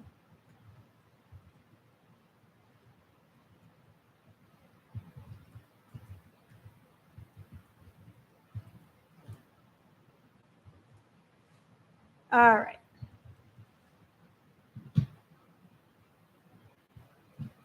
So now I have no Fetch It config in there.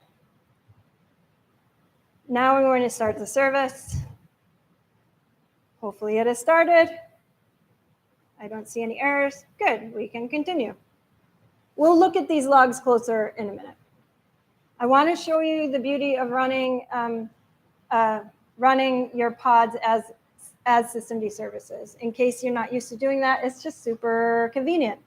You can even replace, say, a Docker Compose with something like this, where you're, instead of running your Docker Compose file, you might run all your pods as services on your home servers.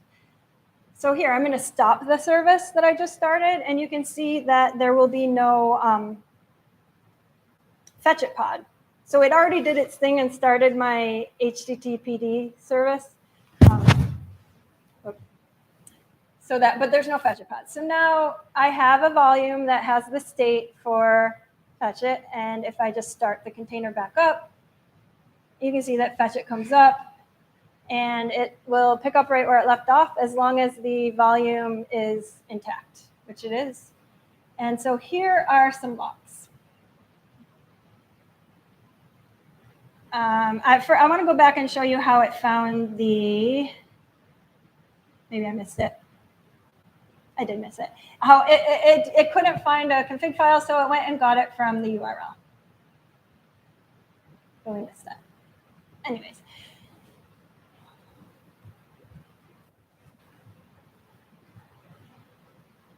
Something happened. That is, oh, no. Yeah, that's not good. That's okay. Let me make sure the systemd service came up. I'm probably doing something stupid because I am nervous.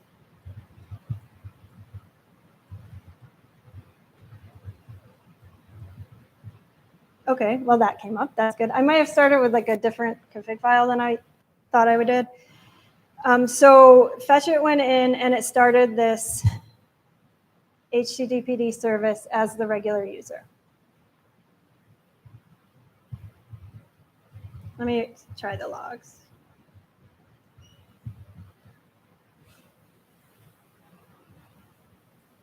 Maybe I just didn't have that method. Yep, I don't see any errors, so it must just be something stupid. So you can see in the Git log, in the fetch it logs, you'll see, okay, here's one Git target. Here's another Git target. I had a config and the file transfer. So why didn't that file get transferred? Interesting.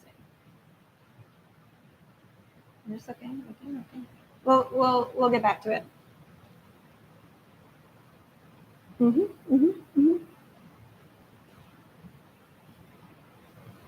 Okay, we'll get back to that. Oh.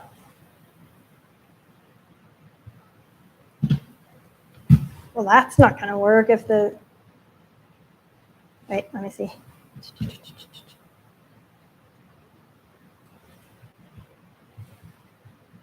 I'm going to try to push change. First, let me check what's running.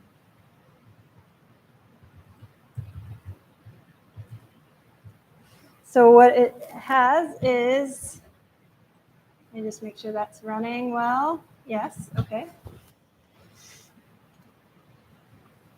It started this systemd service and, oh, that's because I have it in the wrong, that's why. Yeah. My script thinks it's going to be in temp ft, but it's in temp file transfer. So let me go back and show you that that file did get created.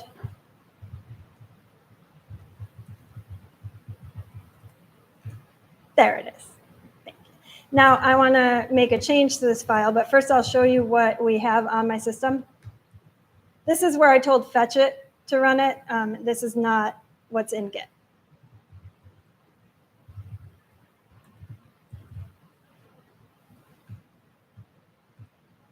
There you go. Hello from file transfer method. Okay. So I got to remember it's in a different place.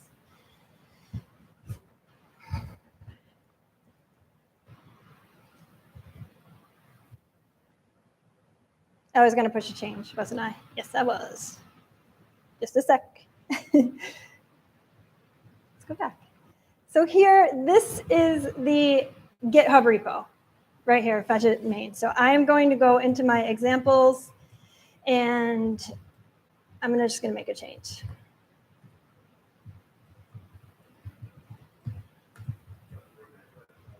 What's that? Oh, thank you.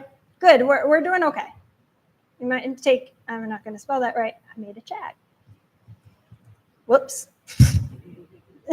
Okay. Enough. I'm going to commit it.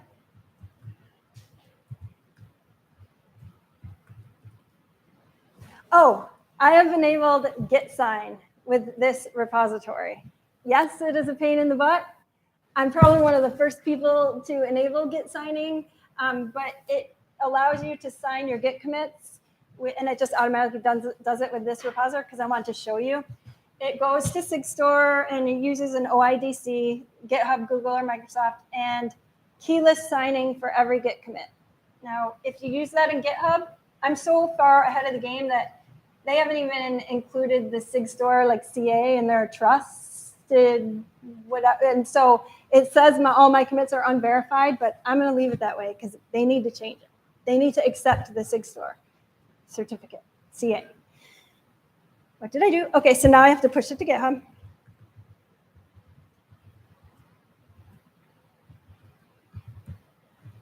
This is what I'm talking about. I couldn't configure SSH. So I made a very short password. The password is happy because I wanted to remind myself that I need to be happy. There you go. I'll change it as soon as this is over. All right, so now we can get back to the demo. And let's wait for a minute because I have it updating in this very aggressive schedule. By the way, the schedule is a cron-based schedule. So I have set it to update every 1 minute, look for updates, and it just did. It looked for my update. And it should be already updated. Let's see.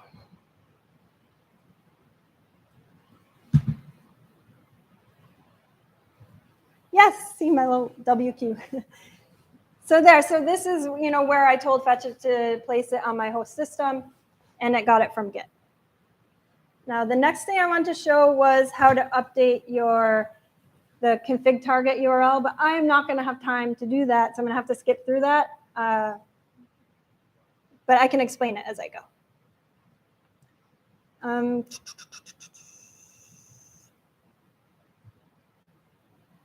Yeah, see, everything can't be perfect. So I was going to reload a configuration from the Git URL, and the way I would do that is the same way I just pushed to Git. I was going to go down here because this is the repository that's serving my config. And so I was going to make a change to the config, push it up. Instead, what can I do? I know what I can do. Instead, I'm going to do this. What? I have no minutes left? 0, 0. Okay. I wanted to show you the Git sign. I got to show it. But you guys can start packing up. It's okay. I'm going to show Git sign, though. Copy. Okay, I'm going to do this, and then I'm going to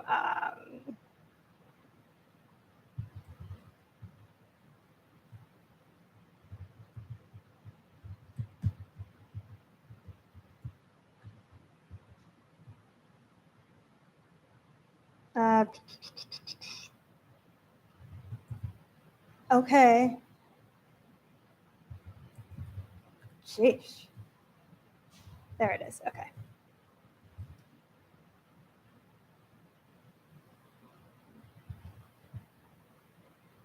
What? Okay. Well, we'll just do this.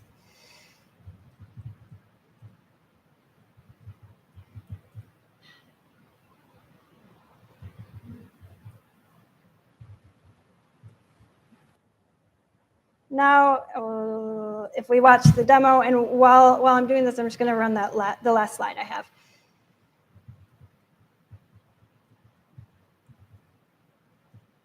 It takes a minute, so far it's no changes, no changes. Hey, just a minute, we're going.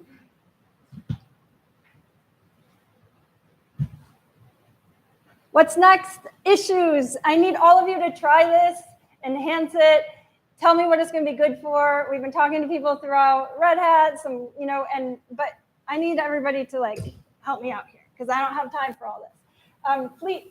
I want to test this with a fleet of machines.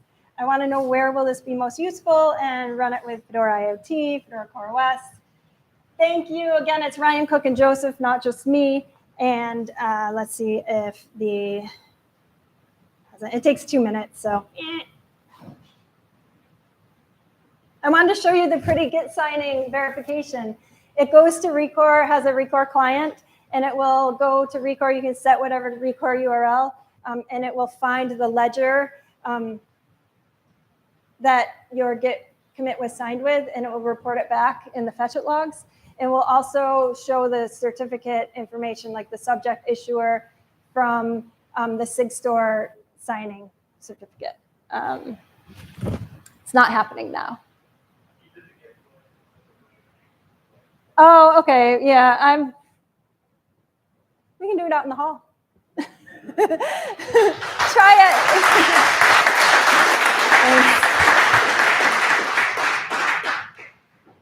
Something wonky was happening. Sorry about that. Thank you. Thank you.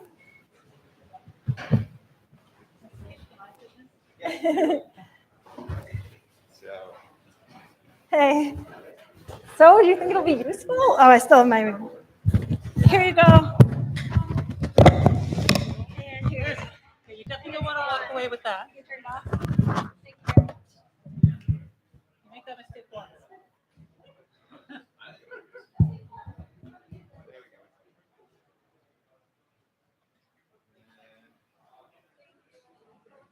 Okay, microphone. I don't need it. Oh, you don't? Oh, well, we'll see, because I was having problems with mine.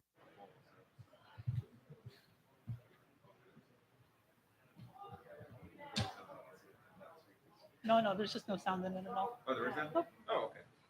Now, do I need my...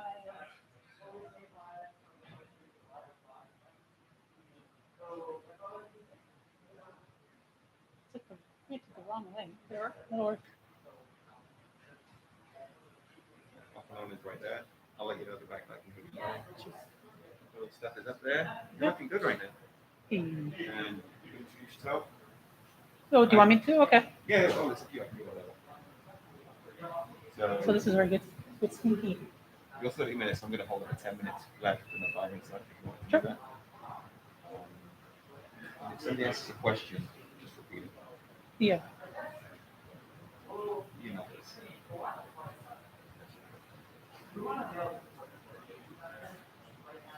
Now, just going to do my head in. Well, let me. I can't remember how to get my.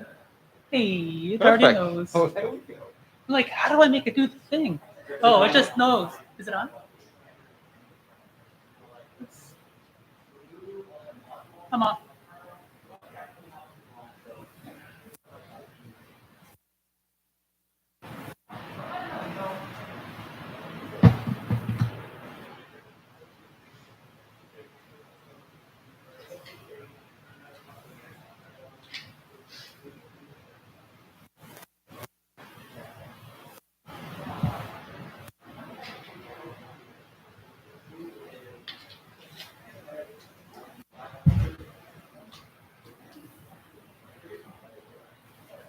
All right, how do I sound?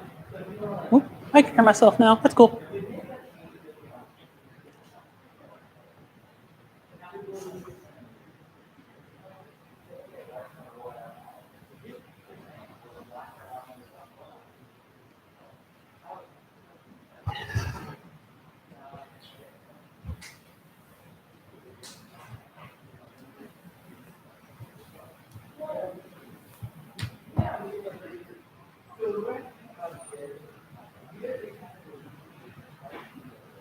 Cool. Ernie.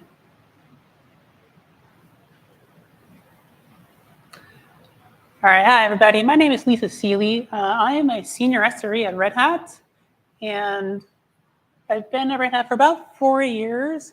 And for about the last year-ish, I've been working on a SIG, the special interest group called, appropriately enough, SIG SRE.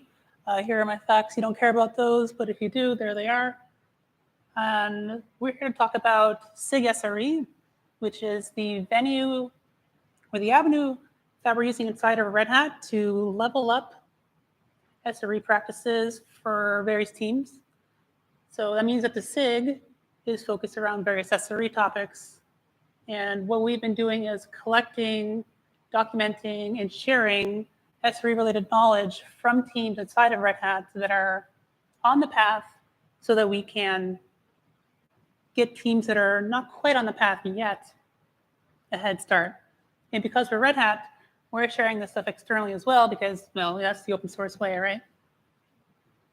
So as I mentioned, the goal is to level up SRE practices, and we do that by having various, what we call work streams, dividing all of these SRE topics up.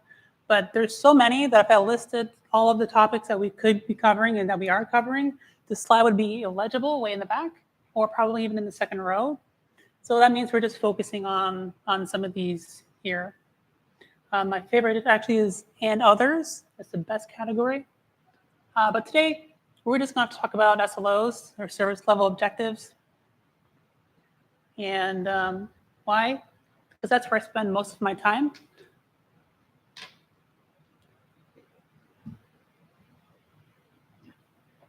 But before we spend a whole bunch of time talking about service level objectives or SLOs, let's get a quick refresher. A show of hands in the audience. Who knows what an SLO is? Who's heard of it? Okay, some people haven't. Perfect. You're in the right place. So the elevator pitch for SLOs kind of goes like this. Hey, the elevator's here. Cool. Let's get in.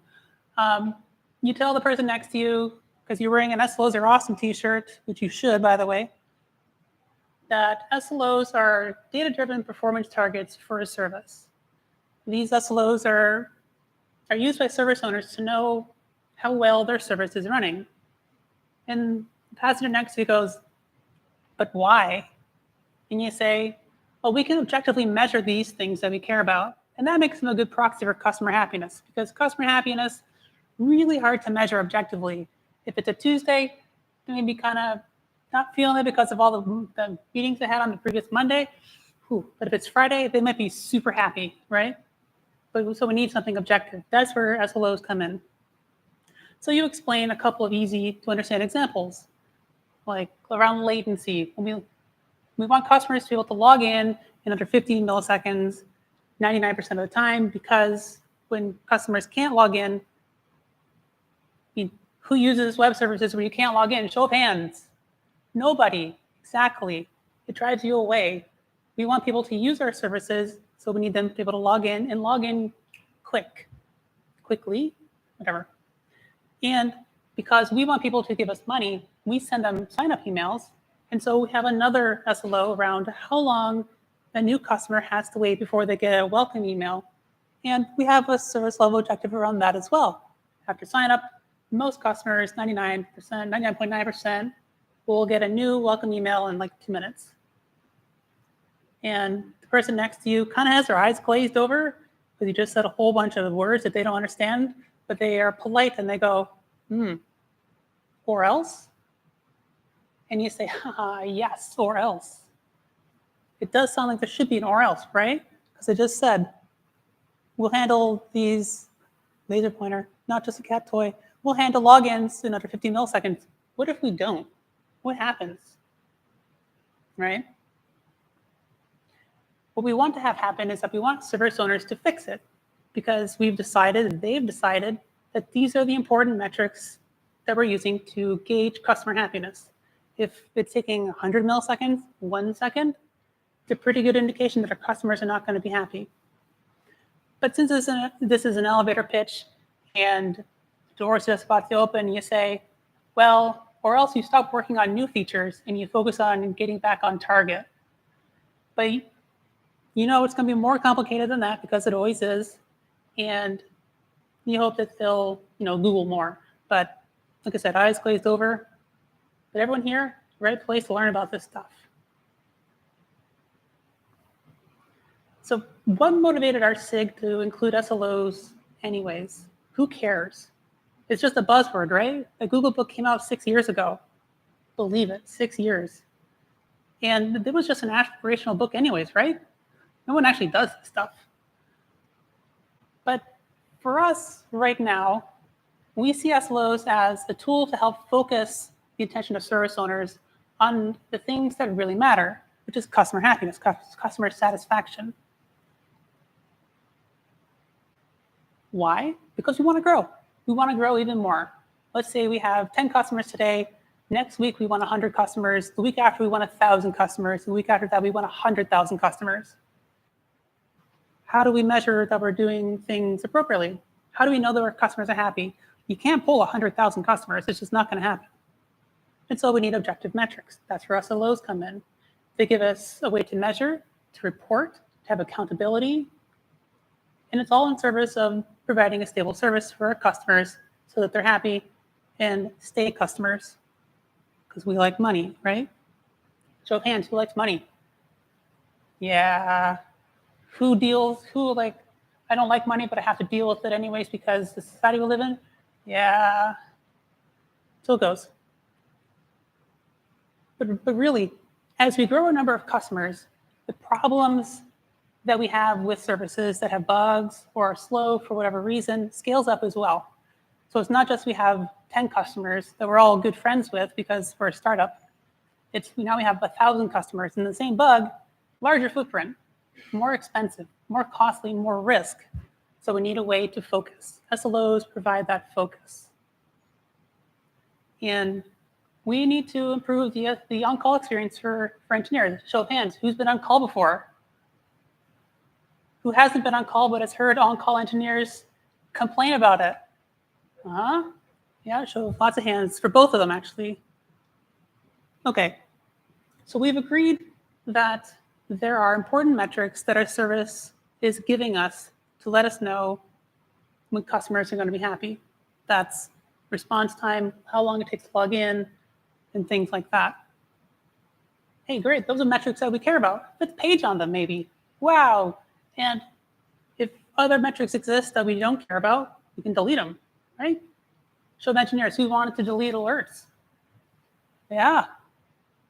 I'm an engineer. That's why this slide exists. I feel you. So what we're doing in the SLO workstream is we're capturing experiences from teams that are already doing this. What's worked for your team? What's not worked for your team? What pitfalls have you run into? We're writing all this stuff down. Why? So that we can train other teams, inside Red Hat, outside Red Hat. We're doing this inside of Red Hat through RHU, it's Red Hat University. If you're a Red Hatter, look it up. Course coming soon, I hope. If you're outside of Red Hat, get to that in a second. But not every team is using them. So that's why we need to do the trainings. We need to write the docs. We need to have meetings. Spoiler alert, there are meetings. We need to have meetings, engage people, talk to teams. Outside of Red Hat, we're an open source company. We made our bones in open source. I'm an open source person. I've been in the open source community for, let's say, a while. And so it's natural for us to publish. It's natural for me to publish and share the stuff that I've learned. And it's kind of a secret benefit. Show of hands, who's contributed to an open source project before, right? Who's worked on a project internal to your company but wanted to share it out? Yeah, a few hands on both, lots of hands on the open source one, great. When you're writing stuff for other people, you need to think in a different way, especially documentation. Because when I say business unit, I'm a Red Hatter, we have a business unit, we have product managers, right? The Red Hatters may know what that means. If you're not a Red Hatter, you may be going, business unit, what? That doesn't make sense. We need to write our docs with that in mind because not everyone has a business unit or a PM or knows what a PM is. And so what have we published? Let's go through some of these. And as I go through these, just remember that these are meant to be templates, a jumping off point for teams to take on board, read, and tailor to their needs. We're not trying to be dogmatic here. We're trying to give a starting place. Oops, went too far.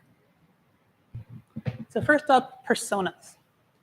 This is kind of like just what I alluded to now. We have, in Red Hat, we have project managers. You have project managers. They may not be the same. They may not have the same responsibilities, And we need to have a way to have a level ground so that we can even talk about the fundamentals. Because without a shared common ground, we're not going to be talking about the same thing. I'm going to be saying, well, project managers have these responsibilities. Individual contributor developers have these responsibilities. And you're going to go back to your organization and go, wait a minute, I don't have that. This is totally unapplicable to us. Inapplicable, unapplicable, doesn't apply to us. Right? So we want to have a persona stock to allow translation between organizations. We have an Slo Lifecycle Document. This breaks down the creation of an Slo into three phases, if you will. The research, where we're understanding the requirements. What do our customers need when they use our service? How quickly do they need to interact with our service? We have the implementation phase, which is where it's implemented. If you have to instrument your service to emit metrics tree that you can collect, that takes place here. We have the iteration phase where we're living with this Slo now.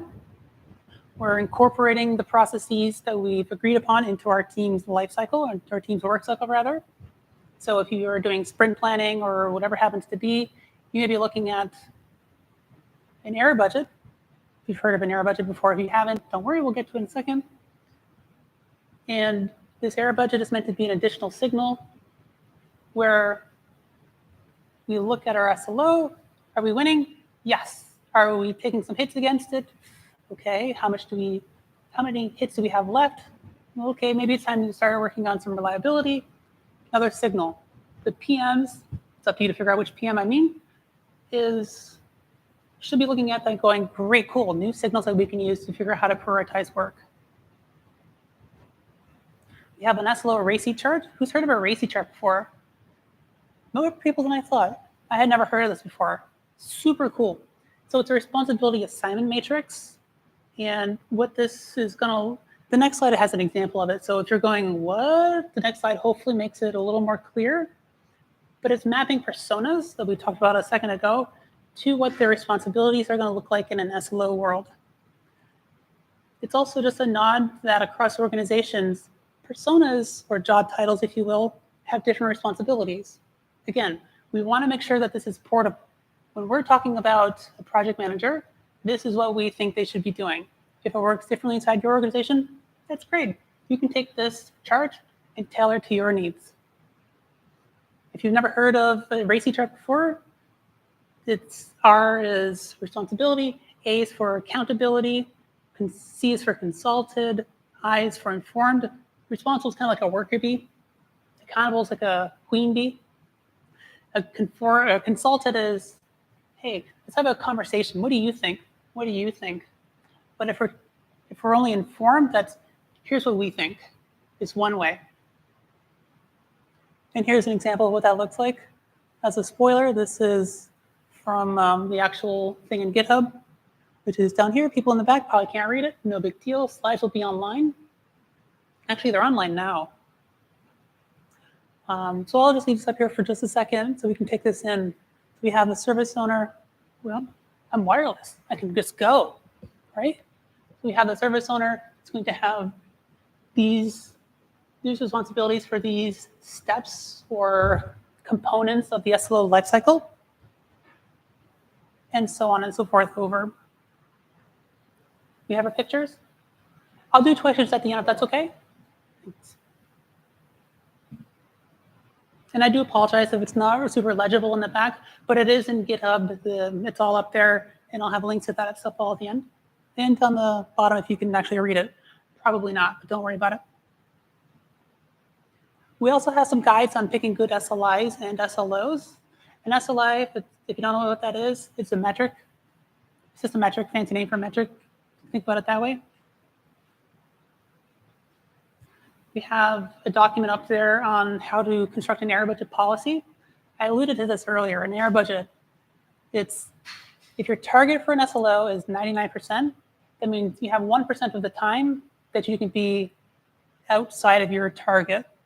Kind of cool. That allows for teams to be, as again, I'm a pager carrying SRE engineer. So it allows developers to be reckless with their code and cause engineers to get paged. That's right, I said it. But that's good, right? We need to iterate quickly to be on top of the market. We want to give engineers the space to be trying stuff. It's good. If you're an engineer carrying a pager, probably less good, but them's the breaks, right? And we have an Slo Bootstrap guide. This was just added last week. This was just merged last week. This is kind of like the roadmap. There's a lot of documents here, right? Personas, lifecycle. So where do I even start? Start with this, the Bootstrap guide. This document is meant to be as short as possible. I had people time it, timed to about 3 minutes and 40 seconds. Who remembers CF Engine? Show of hands. Who remembers that the CF Engine Quick Start Guide was 300 pages? No joke. 300 pages. No one's going to read that. So that's why I wanted this to be as short as possible. It's less than 2 pages. This is kind of like a nice area rug that just ties the whole room together. This is, hey, start with these 2 definitions. Hey, maybe you want to start with this document over here. That leads into this one and this one and this one. We couldn't be a SIG without meetings, right? We got meetings. We got tons of meetings. Actually, we don't have that many. We have actually, for the Slo work stream, just 2 meetings every other week. We alternate time zones so that we can just be aware that Red Hat's a global organization with people in all the time zones. Everything's recorded. Everything notes doc. This is the best because we get people to do our work for us. We have people who are living the Slo life, if you will. Ask them, hey, could you write a document that explains how this stuff is working for your team? We'll have everyone review it, not just a solo gig, and we'll talk about it here in the meeting. It's great. We have people review the documents that we've written, and it's a great place to make contacts with teams that are just getting on the path. Because they may have questions like, well, how do I pick this Slo for my service? Where do we even start? How do I work with service dependencies? And to that end, I've worked with a few teams, and I've learned quite a bit. And the first thing is around the language, and that is you want to define everything. This is one of the very early lessons, because if you don't, you could be talking past each other. Avoid terms of art, SLO, responsibility matrix, ownership. What do these things mean? Be very clear. And this doesn't just apply to SLOs. It applies to everything that's new to a team or new to a person. Agile, SLOs, being on call, owning a thing. Assume nothing. And more takeaways around processes, especially with SLOs, right? When was the last time you've worked on a greenfield project? Show of hands, last 3 months. Okay, you are very lucky. I envy you. 6 months. A year? 5 years. Who works with mature services? Show of hands. Okay. And that probably means that you have a lot of things that you care about, or that you're about your service that you care about, right? Dozens of things. It's probably going through your mind. Oh, this API endpoint, this process, how this feels to the customer, the way the UI loads. And it's like natural that you want to measure all of the things all at once, right? Jump in, head first. Ooh, don't. That's a shallow end. You'll hurt yourself. Go small. No big bangs. There's no need. There's next sprint.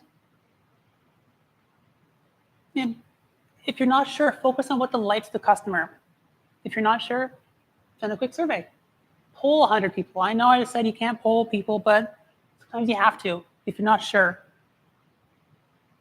And if you are still on the fence, hey, we don't have time to change our processes. We've got huge deadlines, and we're just not sure. Aspirational SLOs are okay. I think so. Work inside Red Hat. How do we know? We've asked teams. We've had teams that had SLOs just on paper. Hey, we think it should be this. We're going to review it, but we're not going to do anything about it. SE Linux? Who's an SE Linux fan? Oh, come on, you guys are lying. You're all lying. But permissive mode, who keeps SE Linux in permissive mode? Okay, yeah, that's honesty. That's exactly what this is. Permissive mode for SLOs. When you're ready, hey, get into the enforcing mode. I apologize for the SE Linux. It just really was the first thing that came to mind. And when you're ready, hey, that's cool. You can add more things. You can start saying, okay, we've had a lot of misses with our SLO. Now it's time to slow down. Okay.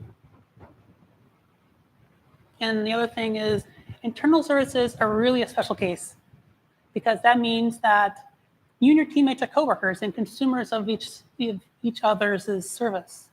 And since you're coworkers, it means you can have a more heart-to-heart conversation.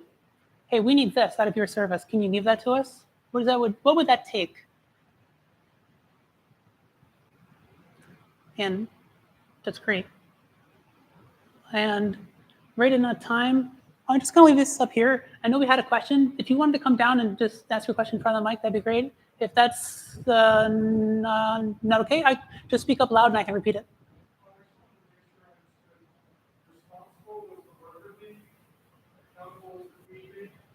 Yes. Yeah, responsible to get the work done. Maybe like an individual contributor, right? Cool. So these slides are all up here on my website, lisa.dev/conferences. All of these docs are in GitHub at Operate First, github.com/operate-first/SRE. You can find more about Operate First online, operate-first.cloud. And if you're curious about SRE at Red Hat, booth outside, also redhat.com/SRE.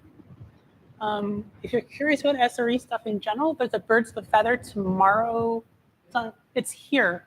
Tomorrow, yeah, Thursday. Is that today? Oh, it's today. Right. It's on the schedule. I know it's on the schedule. So with that, that's how we do open source SRE. If you're very curious about this, feel free to lurk on the repo. We're publishing quite a lot. And thank you, everyone.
I can see on YouTube.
Yes, I can see.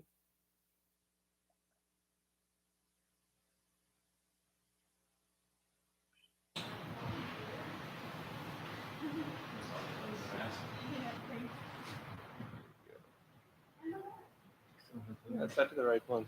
So Yeah, so you should have sound. we can't hear him. Oh, Is there separate output settings for the meeting? oh, sure. Let's look at that. So, yeah. And bring it back up. Yeah, it's not. It's not happy. Let's do this one. Okay. Say something now. Hey. Oh, wonderful. Perfect. All right. Yeah, sure. How do you make a thing quickly like that? What do you want to do? Okay, I think that's good enough. We can just close that. All right. Yeah, you can start now. Hey, good afternoon. I'm Vijay, working as an engineer in the app. It's a team called PXP. So we are looking to the properties and managing the properties across the app right now. So here we can about a platform called the One Platform, which is built for the developers, which is built by the developers and which is built to the developers. So with this organization, we make positive like so I took my talk from that perspective. I'm back on for developers and my developers and developers. So that's the basic concept of one platform. So if you have questions, I request you to I request you for now in the session for you. So you can ask the question after the session. I'm happy to answer to anything for your questions. So let's go to the back to my static case. So let's see what is not platform. As a main instance, we can see that a message consolidation is always in a new part. So one platform application is basically we have only one vision by the which has to provide a consistent app development deployment and delivery experience and a single place to access information that can just save developers time. So this is our practical vision when working this platform. So that enables us to define the platform as it can be a single store where it can be a single space where we can see all application services, the consistent user experience. So right now we put the end platform, we see that Oci application. It's a challenging because people do work in the different technology stacks and people do find different tools. So what type of enable we can do? From the development, simple planning type to the delivery type, how that journey is going. So this journey is getting automated with the help of one platform, which identifies the usage of right tools and services associated. So, so basically, we help the developers to develop, implement, and deliver the app. That's what primary is going to become hacker. Okay. So, in the overall, I only want to focus on the we have set up curated tools and services, which enables us to access this. So, even the curated tools and services, we have built a platform which covers this entire process from point A to point Z. So, this is a diagram of this ability.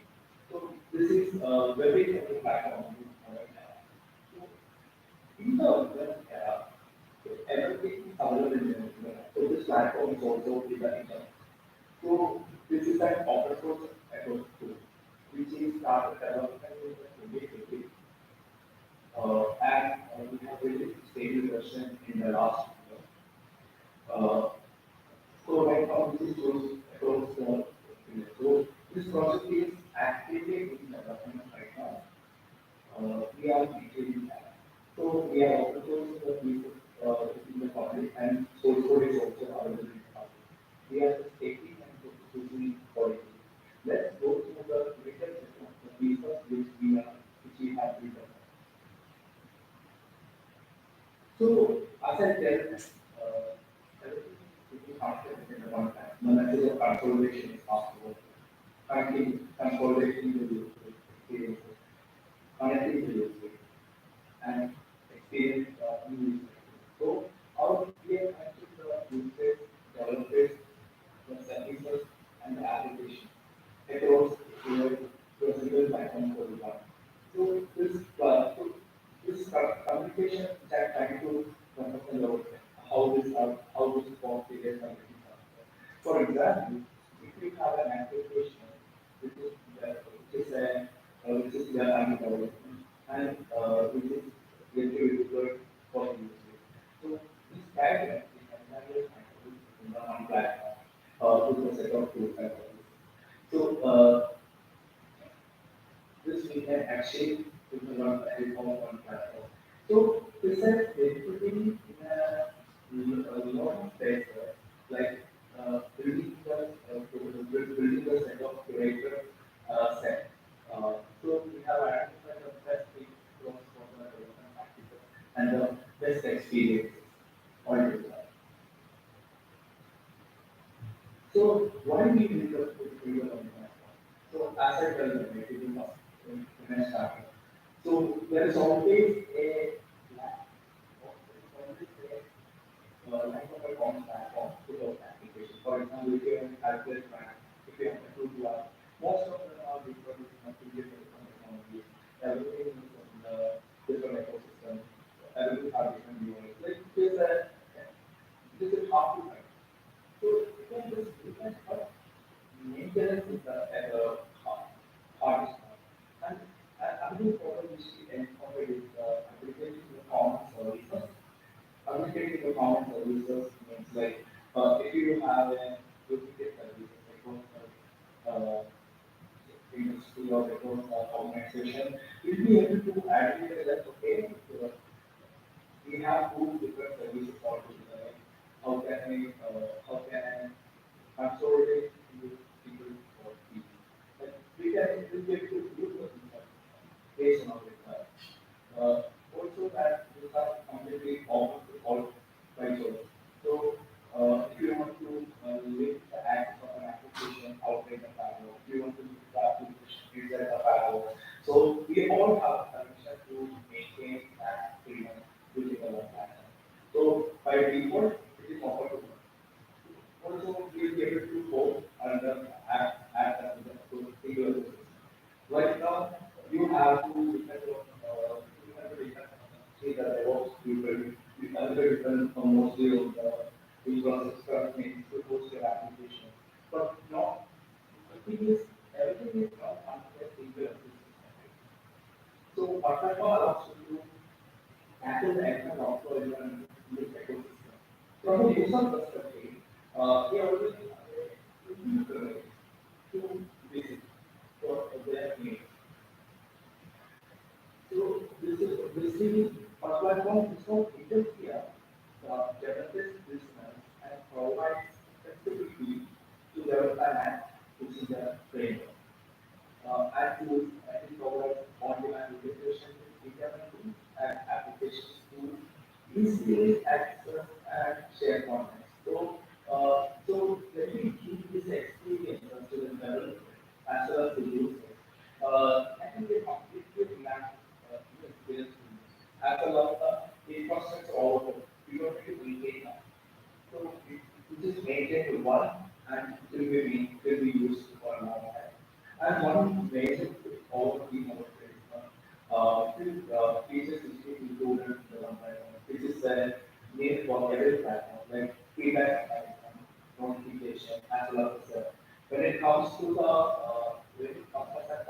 need to look for an ecosystem, specific for an ecosystem where we can use for the how to submit my feedback, how can I build an application channel, close my flag, how can I just within the flag.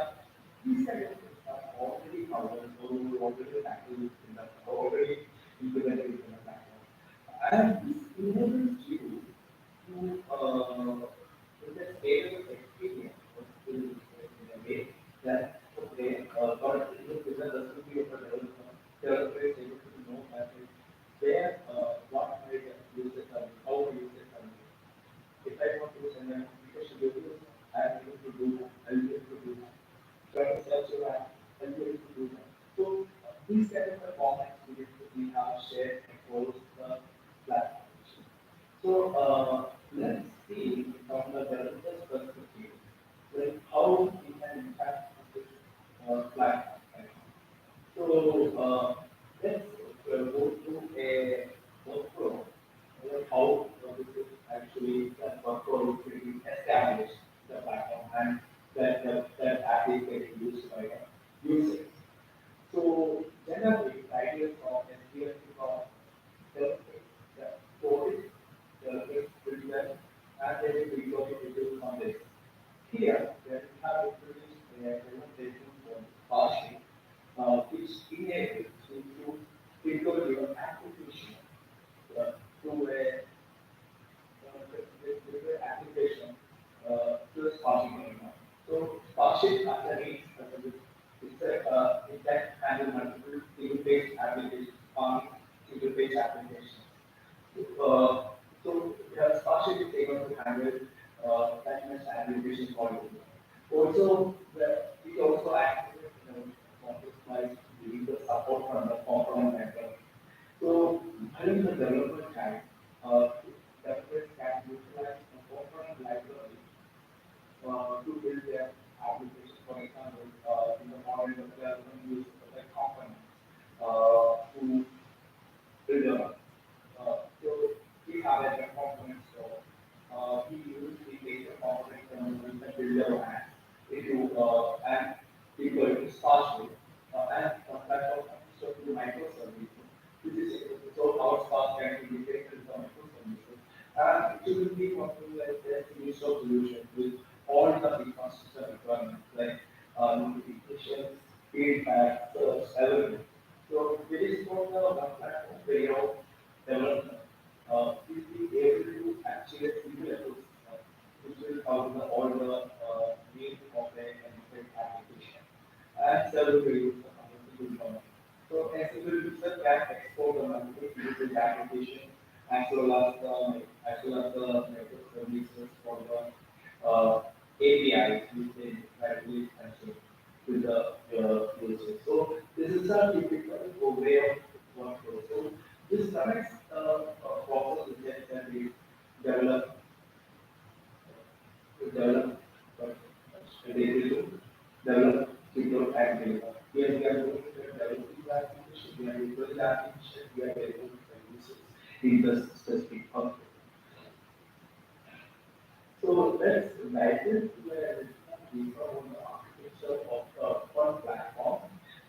This is in an evolved way. This is in an evolved architecture. So right now, this is a summarized way of the IoT model. So I talked about the two option. I talked about there are two microservices we actually use in the platform. So Sparship is a utility that we use to manage or build applications within the same ecosystem.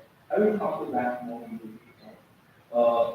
And also, majority of our API systems built on technology called GraalVM API ecosystem. So it is much more scalable and it is a more performant one. So majority of the app APIs are communicated from the front-end to back-end, back to front-end, as well as the build component. And what I call core microservices. Core microservices, some services which act as a primary like authentication and the user managed. As I told you before, search, notifications, feedback, and the like. So these are the two microservices which we have built with the one platform, which can help you to build your app much more efficiently and effectively. Like the all users will be able to integrate your LDAP system with your microservice and you will be able to talk with the data source of your user or user. Another book we have used is Solar for research. So Solar is also a search solution which helps you to make your data searchable as well as you can make your data you get the APIs to for the search data. So we have created the APIs for search. Upon notification, it has the integration with the tools and everything. For the feedback, it has integration with the GitLab, Jira, and the service now. Lighthouse, so Lighthouse is a performance auditing application which is built by Google. We have built a microservice on top of that. So to interact with the Lighthouse APIs. So which enables the one platform to all the applications. So we just if you want to take an application to ourselves. For example, you will be able to say that how is my power one you will be able to see the insights about that. And everything has a database over there to record the activities and the data store. So it also have an assembly act as a data store for everything, right? So this is how the front-end application is working. It's a basically if you look from a different picture, we can simply say that it's like one application. But the value is the database is pretty much high over. So other I have told you this it's a open source platform. It's an open source platform for managing the Spark deployment, integrating, and all. So with the Spark shell, you'll be able to bootstrap your hosting configuration, and as well as you can inject your server-side code, server-side reports over your app, and you will be able to manage your application routing and namespace. So when we talk about bootstrapping, for example, it can be a single configuration file which will help you to articulate what will be on the singular system. So this kind of configuration management, this kind of configuration bootstrapping is performed with injection is like if you want to do common capabilities to inject them available for your application, you can use the server-side keyboard with the partial which is extended from the access. So partial part of the tag also. And routing and namespace means that you'll be able to manage your app in a dedicated namespace with a dedicated URL. So this will show a picture that like okay for which project we are happy and what is the URL to access the app. So we will be able to get the context of your app for the multiple projects. So also it's an emerging tool also like one platform. So we both are going in a time direction. We are to are pretty much compatible already. So for more details about the Oci, you can visit the whole thing in this partial code area, and the source code is available in Oci. One more thing to say about this, there is something called partial scale. So you may be thinking about how can we bootstrapping our configuration management. There is something called this partial CLI,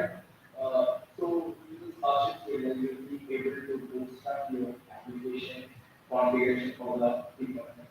So I will take you through all the modules in the last. This is about the Starship part. With the Starship, you will be able to deploy any most of the stuff. This is building, it can be building an new React, HTML, simple HTML. Any technology we should build over that we can deploy simply because we got the Starship. Starship support all of this technology stack right now. I'm very hopeful. Of course, at the end of the day, this is a machine and Flywheel and machine and people the base of platform and web organizers so whatever framework you might because our Starship ecosystem and one platform and support this right now. Let me talk about design standards that we use to build individual applications. So the design standards we follow for building the different applications as well as the components in the pattern, right? It is another open source project I had. So Pattern built the scalable experiences which are open and which are consistency and which to build the consistency and to implement change actually. So the quality experience will be different from the pattern design ecosystem right now. So for more details about the pattern design, you can see over the pattern design on pause. So whatever components you see over here, whatever the regular you see, it is something I will take you to that, how that is right now.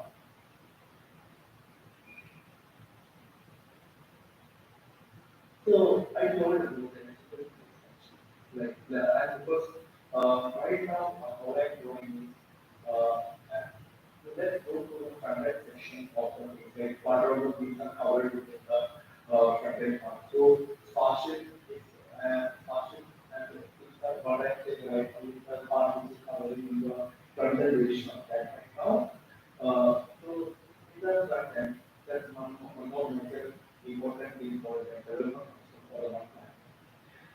So for the development, so by the name, so it will be a good place where the developer can manage their application configuration.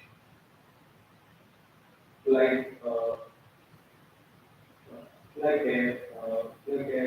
set of tools, this type of everything is integrated all over in the console. You'll be able to manage your application very well in the console.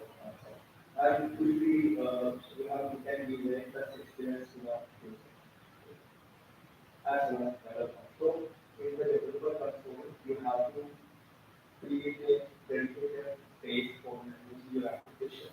You can connect the things across how you want to do value to them. You can deploy apps to the Starship and you'll be able to monitor things over there. And these kind of experiences are scalable as so within the development console. Because that is a single store for the app deployment.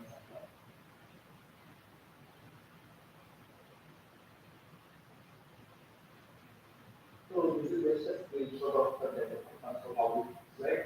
So if you see over there, that is the kind of dedicated namespace for the application. So under the hood, there will be deploying the application, will be configuring the second pieces, and we will be developing over there. So next I will take you through some of the web components. Some of the web components which we primarily use in the development. So when it comes to the development experience, you always think about consistent branding, consistent feedback ecosystem. So at one time, you have to depend on the components can be used.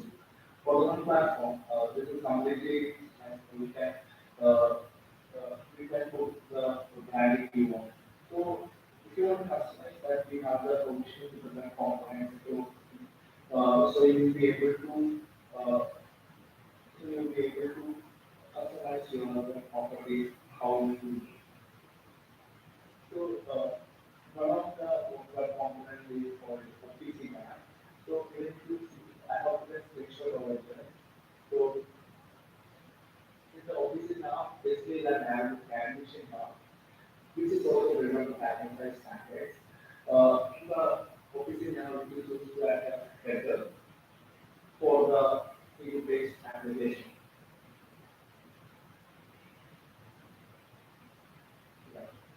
So in the OPC map, so you will be able to see that what app.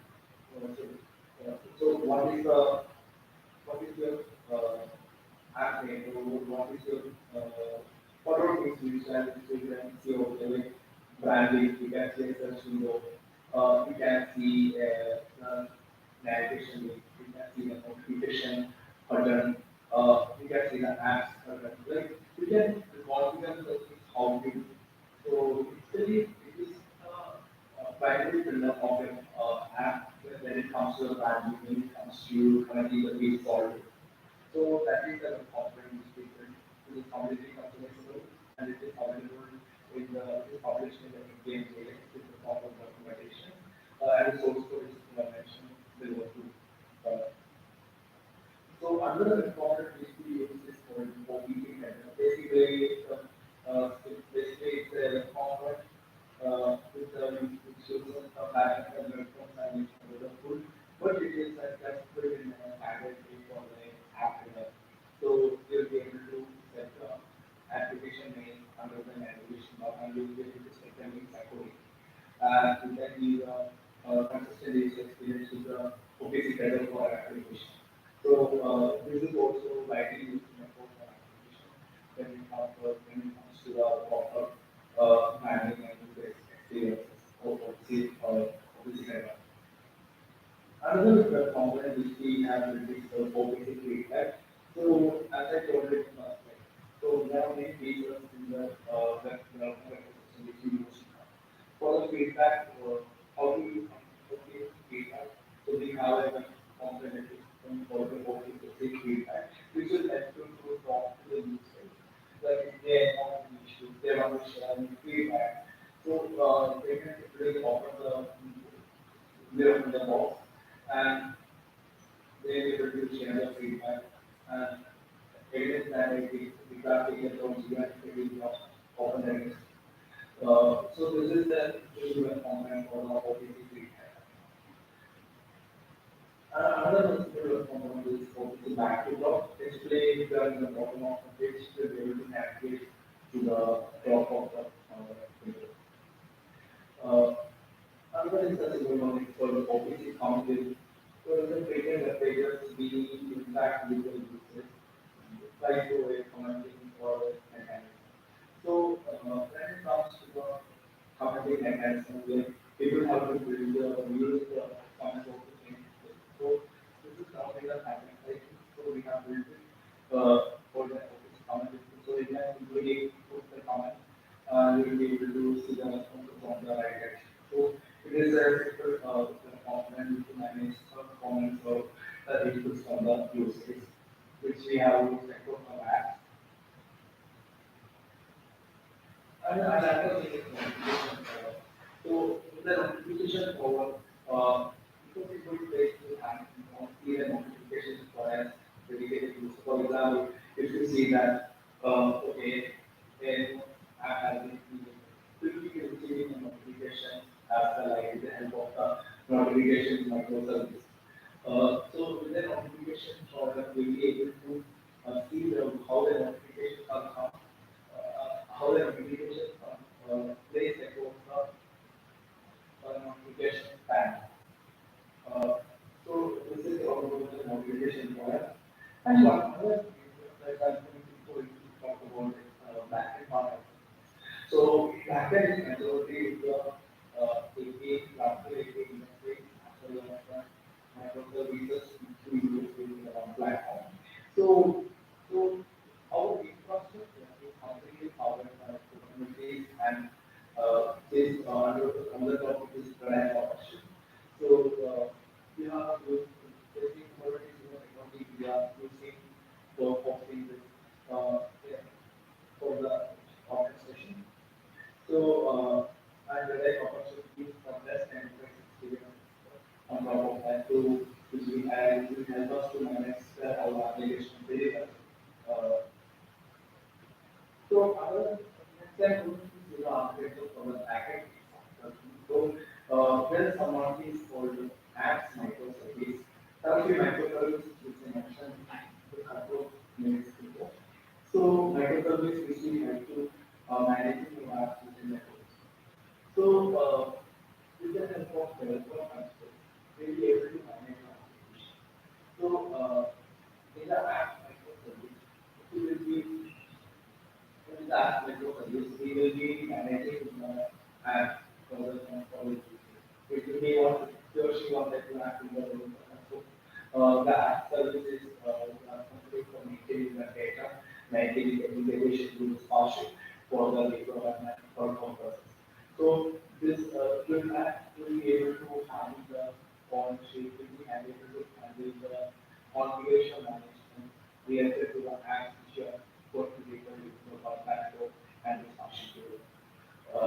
So another microservice is about notification microservice, and we do have a notification path also there. So this will be able to configure the notifications, notifications, as well as we will be able to see that. So in our current notifications, we support email notifications, push notifications also, and as well as you can set your custom email campaign using like Kubernetes. Like as there are our API application ecosystem. So basically the notification ecosystem is the core of the entire platform. Where you can communicate developers the application ecosystem for users and stakeholders and communicate with the user ecosystem. Even from the application perspective, also you will be able to find users in the application. For example, if the app wants to send an email to the you will be able to use the suite microservice and if you want to use that, you can simply take from the contact and use it around you. And every notification already. So this will be able to configure the authority for your dev, for based on your requirement and your development. Another thing is that important one is for user group management. So user group span and service. So user group span, as I told you, when we work with the companies or organizations, we do with the user information. So in the user information, like generally we compare from the sources like LDAP. So user group microservice what it does is it talks to LDAP and which get to the data which you need. So basically it will be generating the user equation. So that can lead to like other PLP applications when it comes to the user data management. So this interface is widely used within the it also has a graph API and a lot of data flow. Also, it supports the group management of the user. For example, if you need a group, user will be able to do activity number 8 or activity number 3. Basically, the authorization model you can define with this specific group management. So, dedicated group can be other group can be. So, we can set a permission based on that. So, this kind of thing can actually use for the user group microservices. So, this is also widely used within the one time as well as the development. So, they will able to manage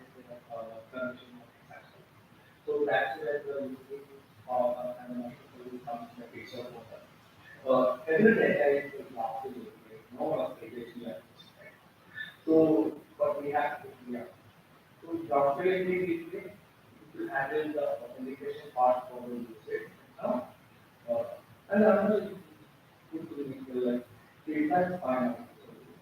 So feedback is the another topic on my platform.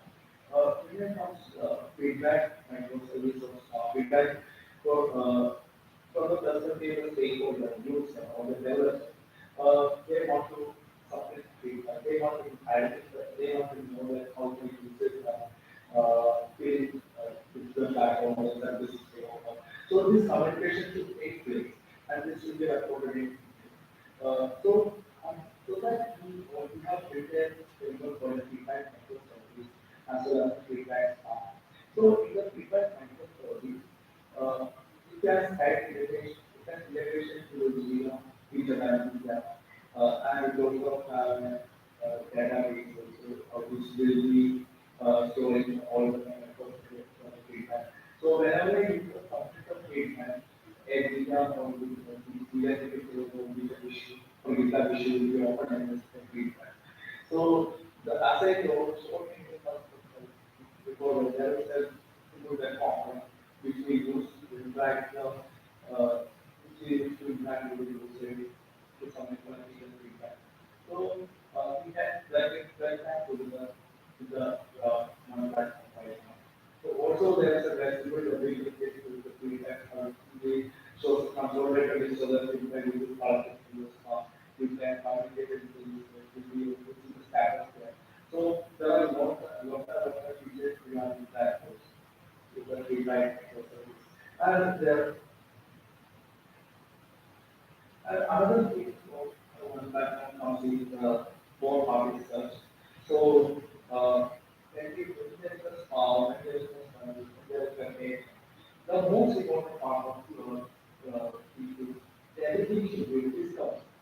So discovery in the sense of like how our money to get the data. For that, the simple search. If we want to use anything network things, and we simply go to Google and search. So similarly, if we want to Google wants the money to figure that out. Similarly, we have a particular tool for the solar, and we use indexing the data with the solar, with the API, and we have a search API with the solar. So solar will be performing the indexing operation and returning the search of information based on the user. So that integration with the solar. Also, it has other features for data. For example, if you have a API, or if you have a third-party API, we have a position with the console, or we can position with the that API to store the specific data and give the configuration. If you will use the API which is for some data, and it will make the data functional, which it will solve. So these jobs are currently on a world basis, which should be helps to maintain your data more accurate as well as process. So this kind of effort has been contributed to such. So these are the two core for one platform right now. Another one core is for the network and interface. So when it comes to the lighthouse, lighthouse as we originally developed by the user, originally developed by the user for identifying their for identifying the performance code against the application. So basically, it's a set of tools for verifying or basically asserting the certain standard, which is set by the best practices. So if you evaluate case performance, if you evaluate best practices, if you evaluate PWA, everything is really evaluated, and it will be better to the so, like a microservice, so we have an API from Lighthouse CI, which will be primarily using this Lighthouse microservice for the Lighthouse app configuration for the platform. So configure the lighthouse, we'll be able to identify the benchmarks and we'll be able to identify the best practices, self-industrial path to production of platform. So that is the end goal of lighthouse. So this is completely open source tool and it is developed by Google. Another one we have released every type of microservice. So another problem with the development is all the users for the stakeholders is targeting and is where do I identify? Is a user unique? Is a user unique API store for my app? So we have written a solution for the API platform and then combine a microservice on this one. So API platform is nothing but a collection of two APIs with a few pieces. We'll be able to self-serve APIs, we'll be able to subscribe your APIs, we'll be able to explore your APIs and try it out with APIs. For example, if you have an API, you will be able to visualize API with a laptop. You will be able to share that specific API point with your stakeholders. Even though if you want to software this, for example, if you are going to replicate the API or communicate with this, we can simply say that, hey, subscribe with API catalog for our API. The changes to be non-factory. We can simply say that. So when it comes to that kind of model, this gains are authentically communication with submission model. So the API catalog and is a different part of the platform when it comes to developer experiences. Developer experiences and user experience. So it has also a good UI for the API management. And it has integration with the GraphQL as well as the API. So it supports tools like GraphQL Playground, Swagger, and everything. So another thing is about another thing is about how where we can see platform information. I'll take you through that right now. So first of all, let me go to the few pieces of the platform right now. Then I'll go.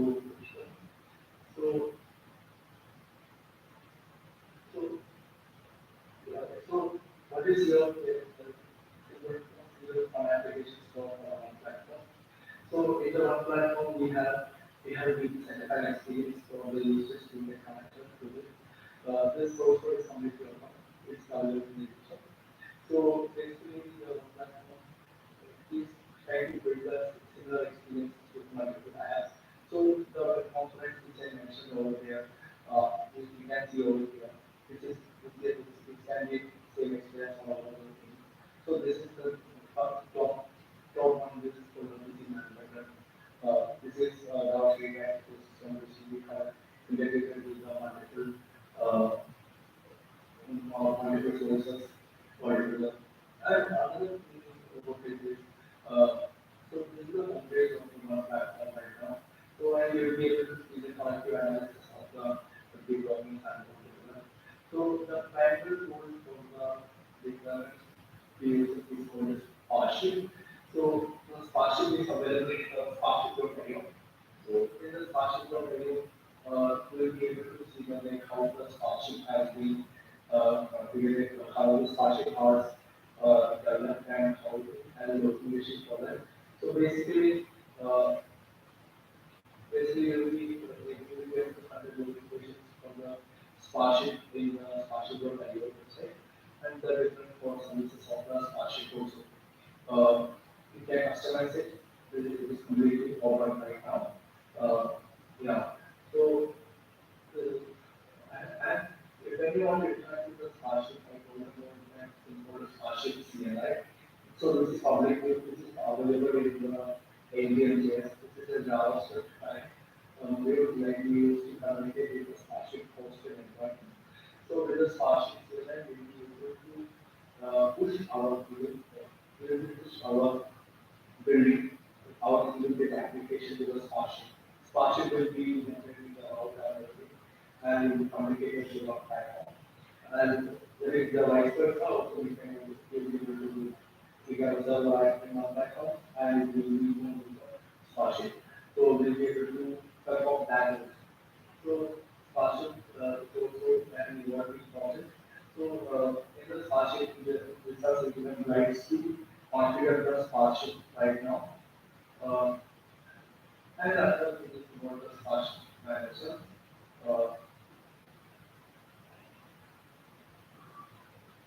Yeah. Another thing is about the Sparship manager. Sparship manager is something like they will get tracking on how if you are tracking how you are doing, how the things are what the things are happening in the environment. So you will be able to identify that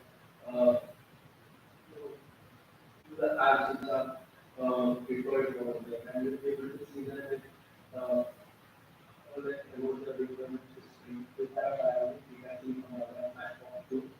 So these are available within the Sparship.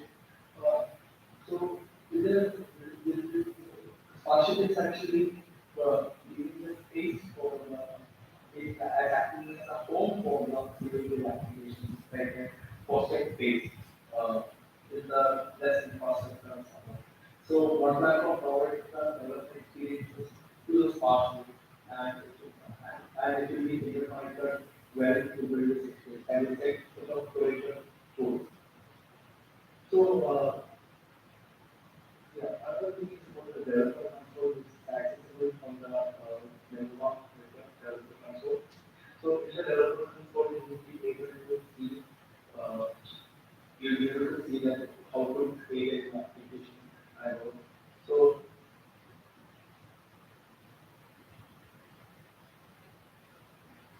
yeah, so you'll be when you create an application, you will be able to see that how to configure it.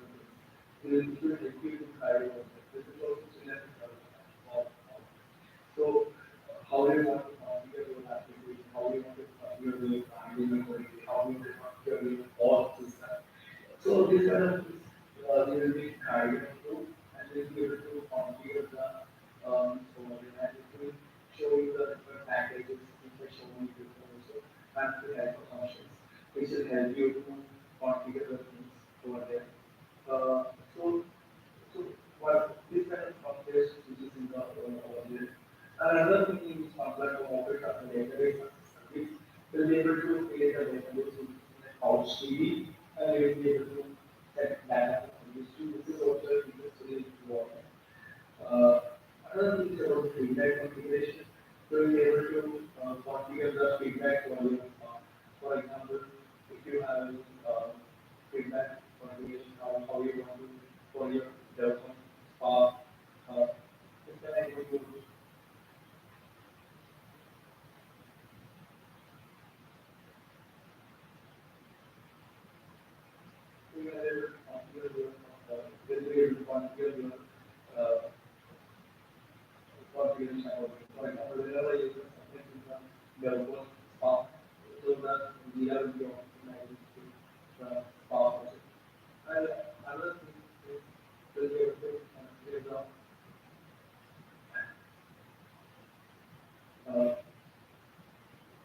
feedback like so if you want to leave the license for the users over there, which is already there, so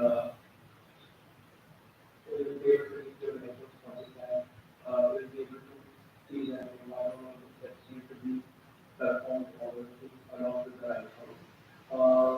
Yeah. And with the search, actually, in the search, you will be able to configure the calls and for some reason based on logging, able to see it. So, which is about the search thing.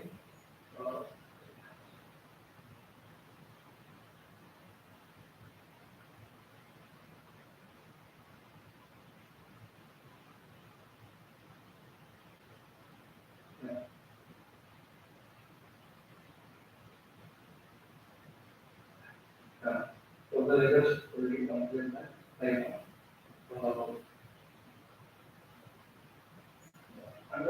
for stakeholders and regulatory cases. It's just like the feedback. Feedback has to do with the case as a consolidated one. Where you can see all the feedback, particularly how it's handled, and you'll be able to filter it, identify and status. It's just a consolidated view of the feedback. Another thing which I want to show you is the API catalog. API catalog is nothing more than API store. We'll be able to see that how many APIs are getting entered on the activity. For the developer perspective, you'll be able to see that like how your APIs are getting performed right now. So this supports both GraphQL as well as and we'll be able to highlight like we don't have any handling right now. Another one more part of this is another one of this component catalog. In the component catalog, you'll be able to see the components which we value, copy components, components which are associated with our platform. So these things we have managed also here. Also, it included the pattern file web components too. Also, the CDs web components. So these are apart from this documentation and the guide. You'll be able to use the web components with the power of and that is on the backend file ecosystem right now. Another thing which you can see with the perception. So whatever data you got indexed, you will be able to get the data accordingly. So you get you'll be able to search the data based on the trace. So right now I'm doing everything. So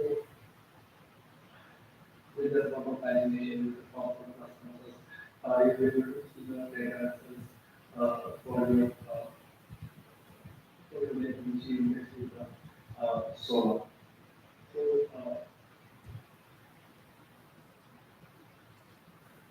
I'm glad of the documentation also. It is also one part of that. So this graph is available. This is available also. And we talked about API also. I do not like consolidated view of the microservices altogether. And we can afford the documentation. We can afford the documentation over this thing. We can afford the documentation and everything over this thing. So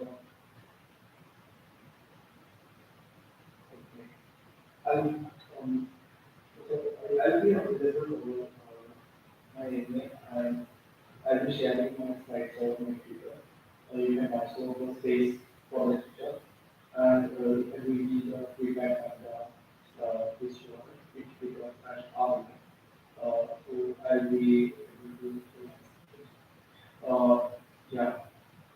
back to questions and answers. Yes. If you have some questions, please go over to the mic.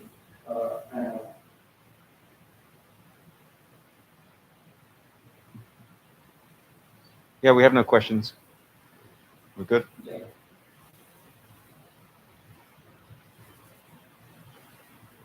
Do you have a question? No questions. Okay. Thank you very much.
Oh. Testing.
All right.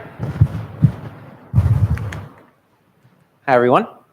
My name is Anthony Byrne. I'm a graduate student with the Department of Electrical and Computer Engineering here at Boston University.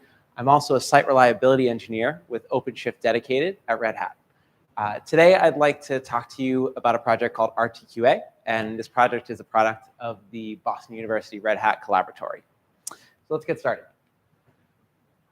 Every software starts with some sort of foundation, and of course, we want that foundation to be strong. Nowadays, you have to be able to iterate on these initial pieces of code that we use as the basis for what will hopefully be a future very robust software product. You need to be able to experiment and iterate quite quickly and rapidly. And oftentimes, developers, data scientists, researchers, and so on will do that rapid experimentation with simple scripts or Jupyter notebooks or using similar tools. Now, these tools are great for writing these initial proofs of concept or POCs. And ideally, we have a proper process of translating those proofs of concepts into the foundations of our eventual production-ready product. But unfortunately, that's often not the case. Business pressures will force companies or developers to essentially just, without doing very much review, start slapping additional features on top of this proof of concept code. I'm talking about when you see a Jupyter notebook file that's in some machine learning processing pipeline, and it's been like that for years, and it works, and nobody touches it, so hopefully it's not a problem. Of course, as we add these additional features, any bugs in that initial proof of concept or cracks in our foundation, they can start to cause real problems until eventually you might have an entire application go down based on some key logic that's at the base of it. So what I want to talk about today is a project that's motivated by the idea that developers and data scientists need tools to help them ensure their innovative early code can be safely built upon. And that project is known as RTQA, or Real-Time Quality Assurance. Real-Time Quality Assurance is a Jupyter Lab plugin that provides feedback to developers and data scientists during those initial phases of development and experimentation. If you haven't seen Jupyter Lab or Jupyter Notebook before, here's a screenshot of it with a mock-up of our UI wireframe overlaid here. This real-time feedback could warn of everything from outdated Python modules that might have known security vulnerabilities, for example, or maybe some performance bottlenecks, or maybe some unsafe calls to or unsafe SQL queries, or so on. And all of these warnings will reach the developer well before the code ever reaches any formal quality assurance or quality engineering phase of development. Today, we'll discuss the progress on this project so far and what our future plans are. So Jupyter Lab, like I said, is a popular multi-language IDE. We usually see it used with Python, but there are also people using it with R, Julia, and a few other languages. And it's architectured using a pretty typical client-server model. So you'll have your user navigating to the web UI using their browser, where they'll be able to enter their code, click run, see the results in typical REPL fashion. Then you have your Jupyter Lab server that's mainly facilitating communication between your web UI here and the backend language kernel. The most popular one being IPython, essentially a wrapper around the Python interpreter. Now this architecture is pretty ideal for being able to maximize the availability of extension plugins or frameworks that you want to get out to as many developers, say, within your organization as possible. If they're all using the same Jupyter Lab server, you just add a plugin to that, and boom, now you have all of your users able to use this. The way RTQA does this is by taking advantage of a feature within IPython known as magic.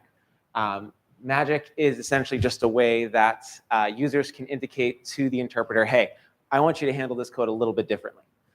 So we have our RTQA magic framework that connects to the kernel, and it's going to provide a common platform for what we're calling analytics engines.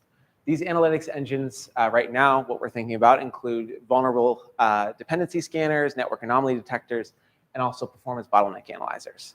There's room for a lot of different areas of analyzation though. And that's why we're open sourcing this and trying to make this as easily extensible as possible. And we hope to see, your future contributions as well.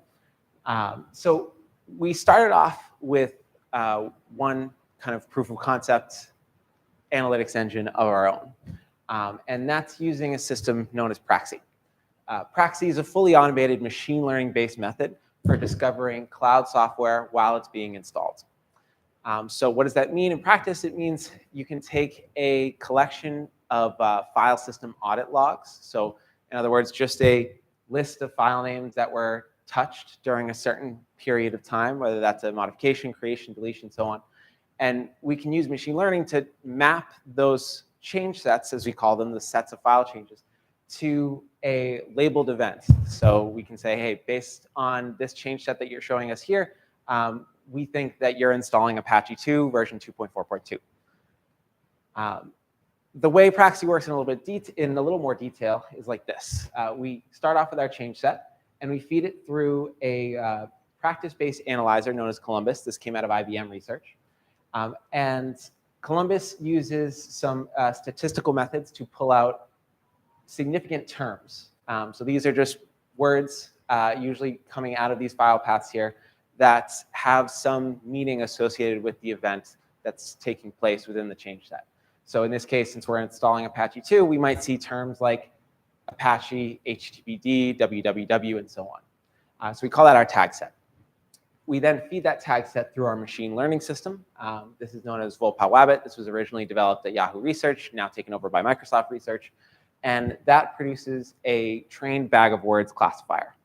What can we do with that classifier? Well, we can go through this whole process all over again, but this time we don't have any labels in the change set. We don't know what was actually happening within that period of time, which is the case we're going to be in when we're using this in practice, right? So we feed that unlabeled change set through Columbus again, get an unlabeled tag set, feed it through the classifier, and finally, you get a prediction. And what we found is that Praxi is able to do these predictions with over 96% accuracy, and it's able to do it about 14 times faster than previous methods. Now, when we use Praxi with RTQA, we're specifically trying to detect unsafe or vulnerable pre-built components. For example, outdated Python modules, dangerous tools, for example, using the Python popen call to open your system's package manager, for example, or unsafe calls to foreign code. A lot of people might not know that very popular Python modules, take NumPy, for example, aren't mostly actually written in Python. They're written in C or other languages, mostly for performance. But that, of course, can open you up to all the vulnerabilities and bugs and so on that can come with a little bit lower level language like C compared to Python. Praxi is not new. Praxi's been around for a few years. We developed it, I think, about 4 or 5 years ago now. But it's been already implemented and proven. And so what is new is our task to port Praxi into an RTQA analytics engine. So how would this work in practice? From the user's perspective, they would start just like they normally would. They would enter their code in the code cell and then click run. The only difference on their end is that they would enter a special combination or a special character sequence at the beginning of their code to indicate to Jupyter Notebook, hey, I want to use your magic feature to run RTQA. Jupyter Notebook would see that character string and delay execution and notify the RTQA framework that it has been summoned. On RTQA side of things, it then tells Praxi to start recording change sets. In other words, start looking at the file system and make notes of any files that change within this period of time here. And then we would allow the user's code to execute just like it normally would. And finally, we display the code results, again, just like it normally would. But in the background here, we send off this change set that we just collected over to Praxi and throw it through that process that I outlined in the previous few slides, we'll get an inference for a change set label.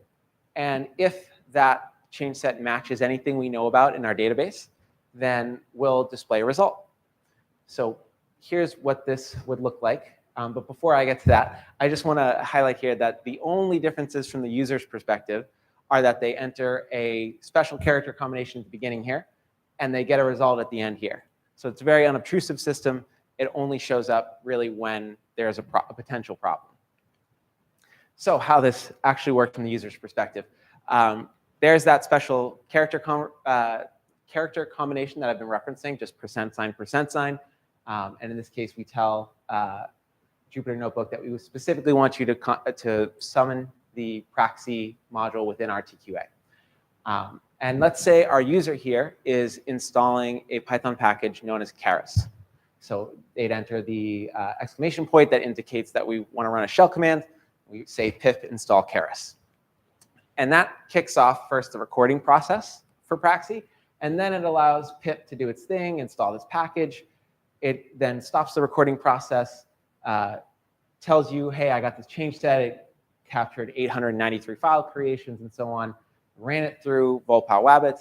And finally, we get our label out here. And it says, hey, this is TensorFlow. And specifically, it's TensorFlow version 2.7.1. And that version is vulnerable. So what happened here? We didn't install TensorFlow. Praxi discovered that Keras has a vulnerable dependency. And that happens to be TensorFlow version 2.7.1. Keras, by the way, if you're not familiar with it, it's an open source Python module for interfacing with neural networks. Keras 2.8 depends on that version of TensorFlow, which contains those known vulnerabilities. And Praxi had been trained to recognize that version of TensorFlow using a certain number of samples of its installation. And it recognized that footprint when it was run through the inference process. So moving forward, what are our plans for RTQA? Well, first, we want to look at the machine learning aspect of things.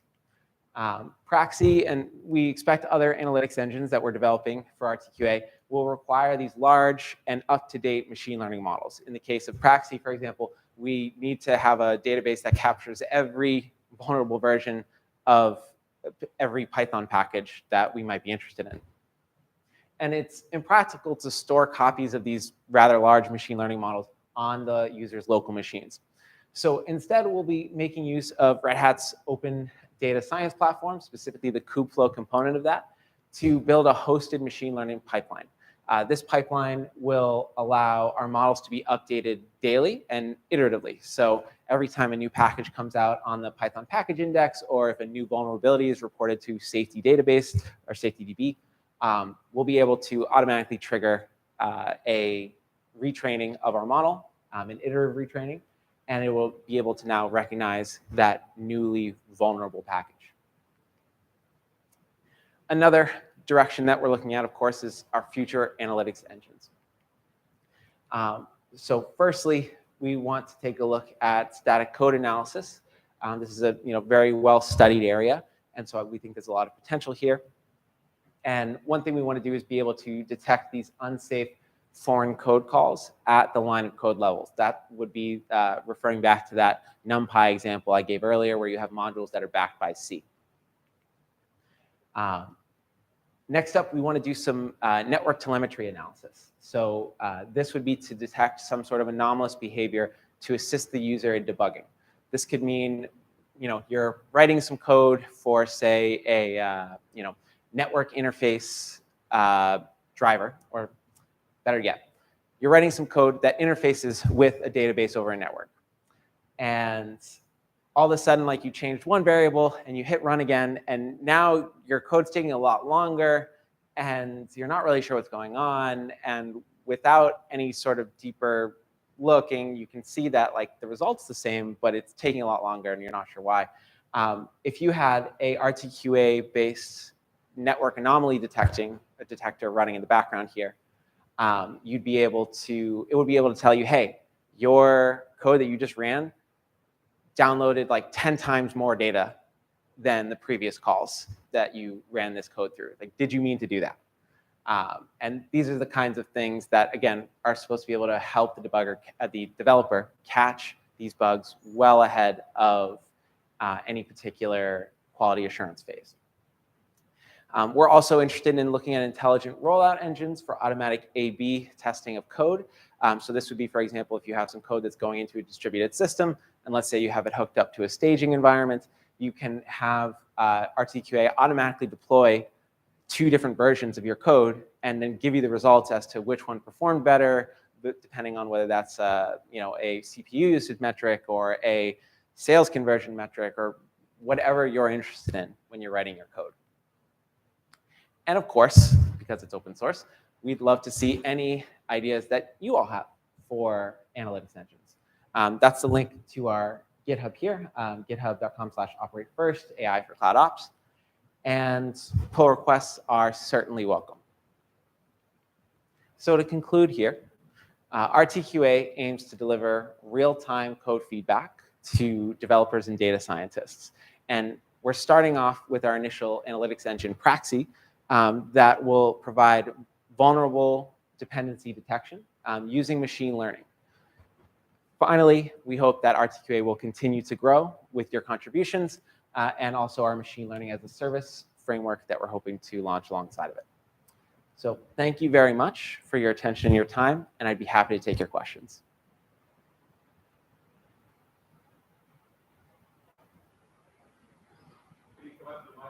Oh yeah, if you could just step up to the mic there.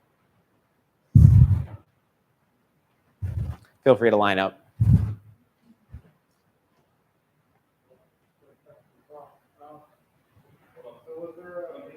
Sorry, 1 second. Technical difficulties.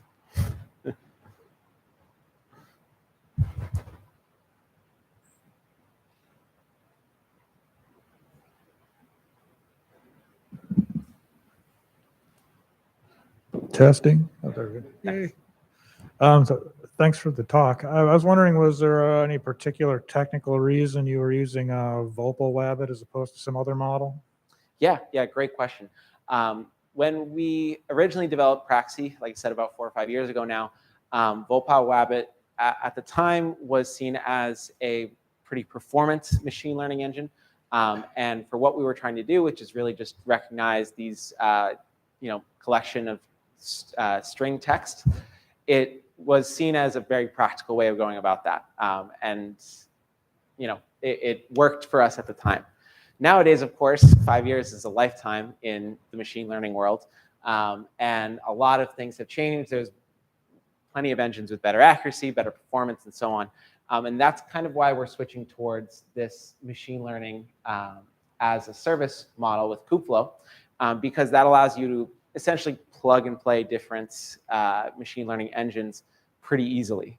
So that's what we're moving towards there. But that's a great question. Thank you.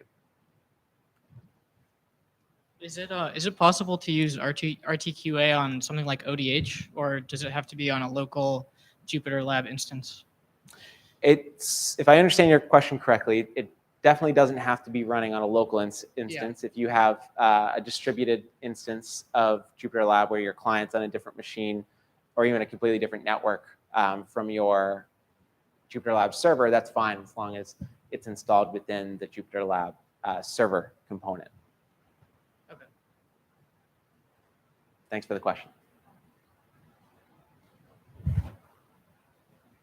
Hey, awesome talk. I like the potential to be able to see vulnerable subdependencies as something I want to install. And I've seen something like that on Quay. When my image is on Quay, I see all the CVEs. But not all CVEs are very useful to me. And I can imagine that in my notebook, if I run Praxi and then I get, like, hypothetically, if CVEs were also added, I get get 1,000 minor situations that I need to deal with. Is there config for Praxi where I can say, okay, filter out low priority CVEs or low priority vulnerabilities? Is there something that I can get an even more detailed readout of what the vulnerability is and whether I need to care about it? Yeah, you point out a great point, which is in the medical field known as alarm fatigue, right? If you are constantly getting alerts and warnings about the code that you're writing, just like if a doctor is constantly hearing all these beeps and alarms in the operating room, what eventually happens is you just tune them out, right? And the same thing will happen with developers. The way to tackle those that kind of config question that you asked, there's two areas. One, you can control what actually is what's making it into the knowledge base at all in the first place. So you mentioned CVEs. You could set it up so that only the highest severity CVEs make it into your learning model. That's one way to do it. The other way to do it, and this is something that we haven't developed yet, but it's planned for a future release, is just a more client-side configuration. So if the developer knows or is aware of a particular CVE, for example, or a particular performance bottleneck or something like that, they can just add either an entry to a config file or something at the top of their notebook that will say, like, hey, ignore anything to do with this CVE. Any other questions?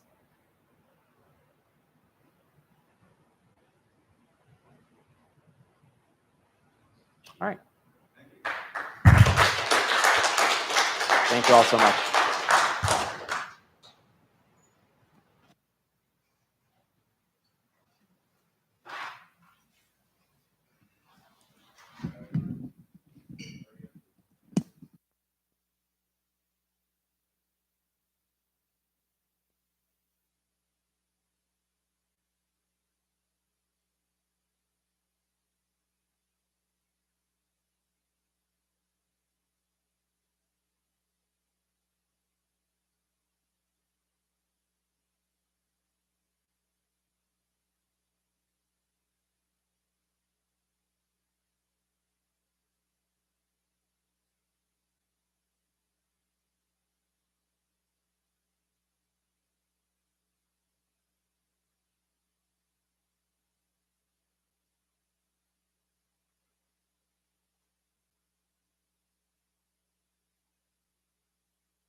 Testing. Okay. Enough now.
great, great.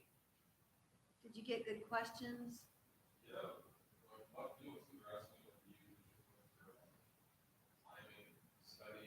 Oh.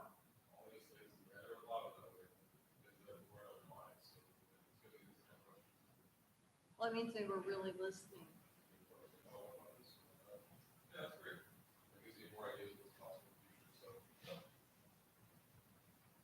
That's wonderful. Yeah, I'm speaking in this same room on Saturday. Yeah. So. I'm sorry? Oh, does it? Yeah, yeah.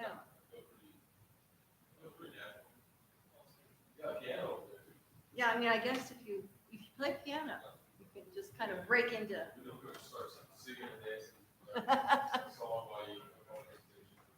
That'd be great. That would be fun, wouldn't it?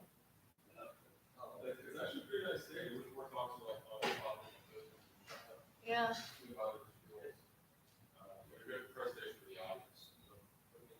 It would be fun to have like musical numbers for computation.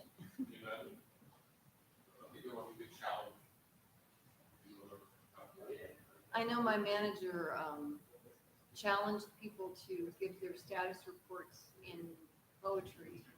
First they were haikus, and then they were limericks. And actually, I didn't do that. I mean, it was like people who wanted to. But a couple of people came up with really good limericks. I'm like, you guys are so much more talented than I. I guess it's kind of bubbling up inside for a while. Mm-hmm.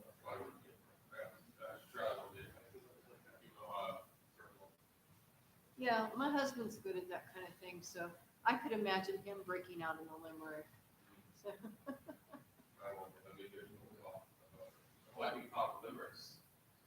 That would be fun, wouldn't it? Yeah.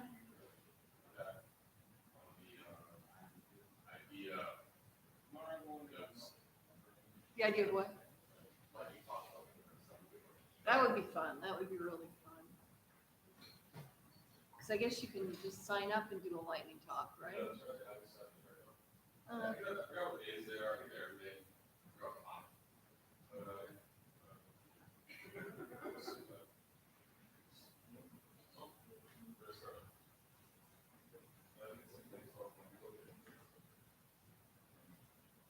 Okay, thank you all for joining today, this afternoon. I'll try to liven it up a little bit. We're live streaming this as well. Welcome to excuse me, let me start over. Welcome to Computational Thinking for Creatives, Decoding Barriers to Entry at DEF CONF US. I am Tadia Kopian, and I'll speak a little bit today. All right. A little bit about me, program manager, and my background is actually architecture, the construction kind. And over the years, I learned coding and taught other people coding, and these are kind of like big lessons I've learned about how to really communicate to other people, how to think computationally from a non-traditional, non-CS background. And this, the nature of the talk today, is how do we bring more people in from outside CS, from non-traditional backgrounds that are touching, CS-related topics more frequently than ever before, and that's good for people already in that world of computer science and programming and technology, because you want more people to understand the value you offer. That's good all around. And that's good for the people learning it, so they get more tools to their disposal to do the kind of things they want to do. So we'll talk a little bit how to get there. So the starting point here is I needed to teach architects at a company I worked at, again, the building kind, not computer kind, how to take advantage of new technology for design. They didn't know how to do this stuff. They're smart people, but they didn't understand this. So how do we do that? Well, if you didn't teach them the very premise of what computational thinking is in the first place, logical analysis, logical thinking, they weren't going to get it. A lot of people are used to non-structured thinking, a little more free form, a little more open-ended, which is great for creativity, but wouldn't really work for you trying to compile code. So I had to, first of all, understand my audience. This is a really good starting point, is understand your audience, so you don't come to the conclusion before you get started. Who are they?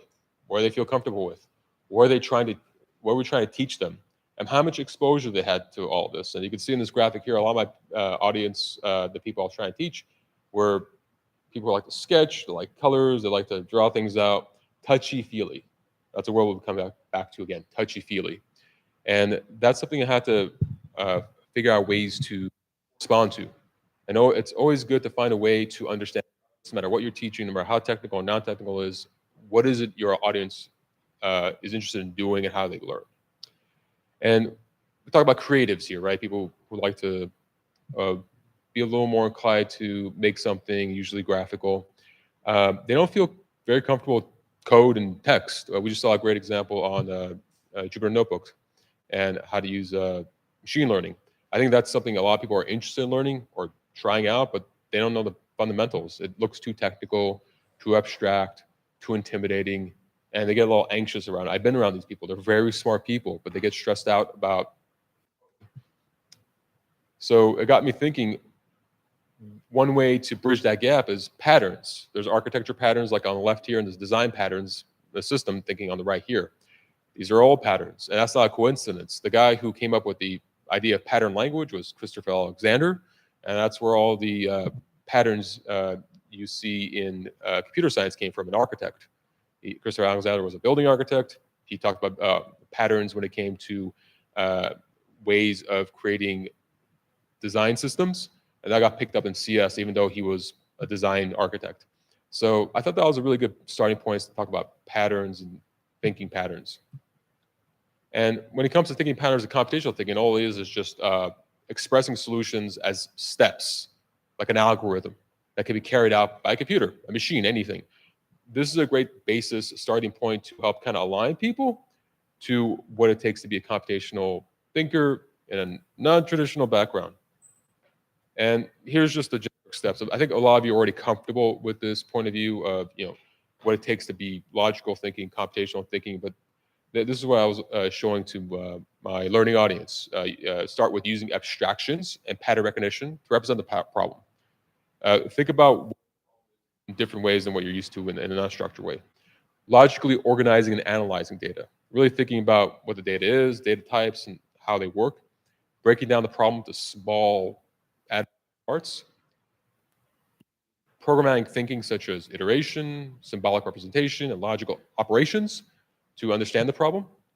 Then reformulate the problem into a series of ordered steps. That's algorithms. And then possible solutions with the goal of achieving the most efficient combination of steps and resources through identification, analysis, and so forth. And then from there, after you go through this process, you generalize the problem-solving process to a wider variety, meaning you reuse it in the future. And you just break it down in these formats. Inputs and outputs. Okay, let's change it up.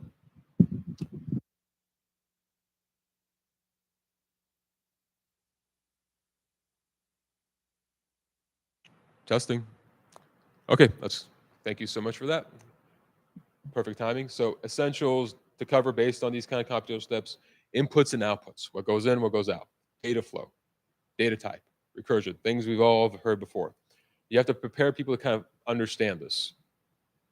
And the resources I use to help me along the way are these awesome open source projects, Python, of course, Dynamo, we'll see that, Grasshopper, we'll see that, and Blender. Some of you might have already seen Blender. These are great visual ways of working, along with the textual Python.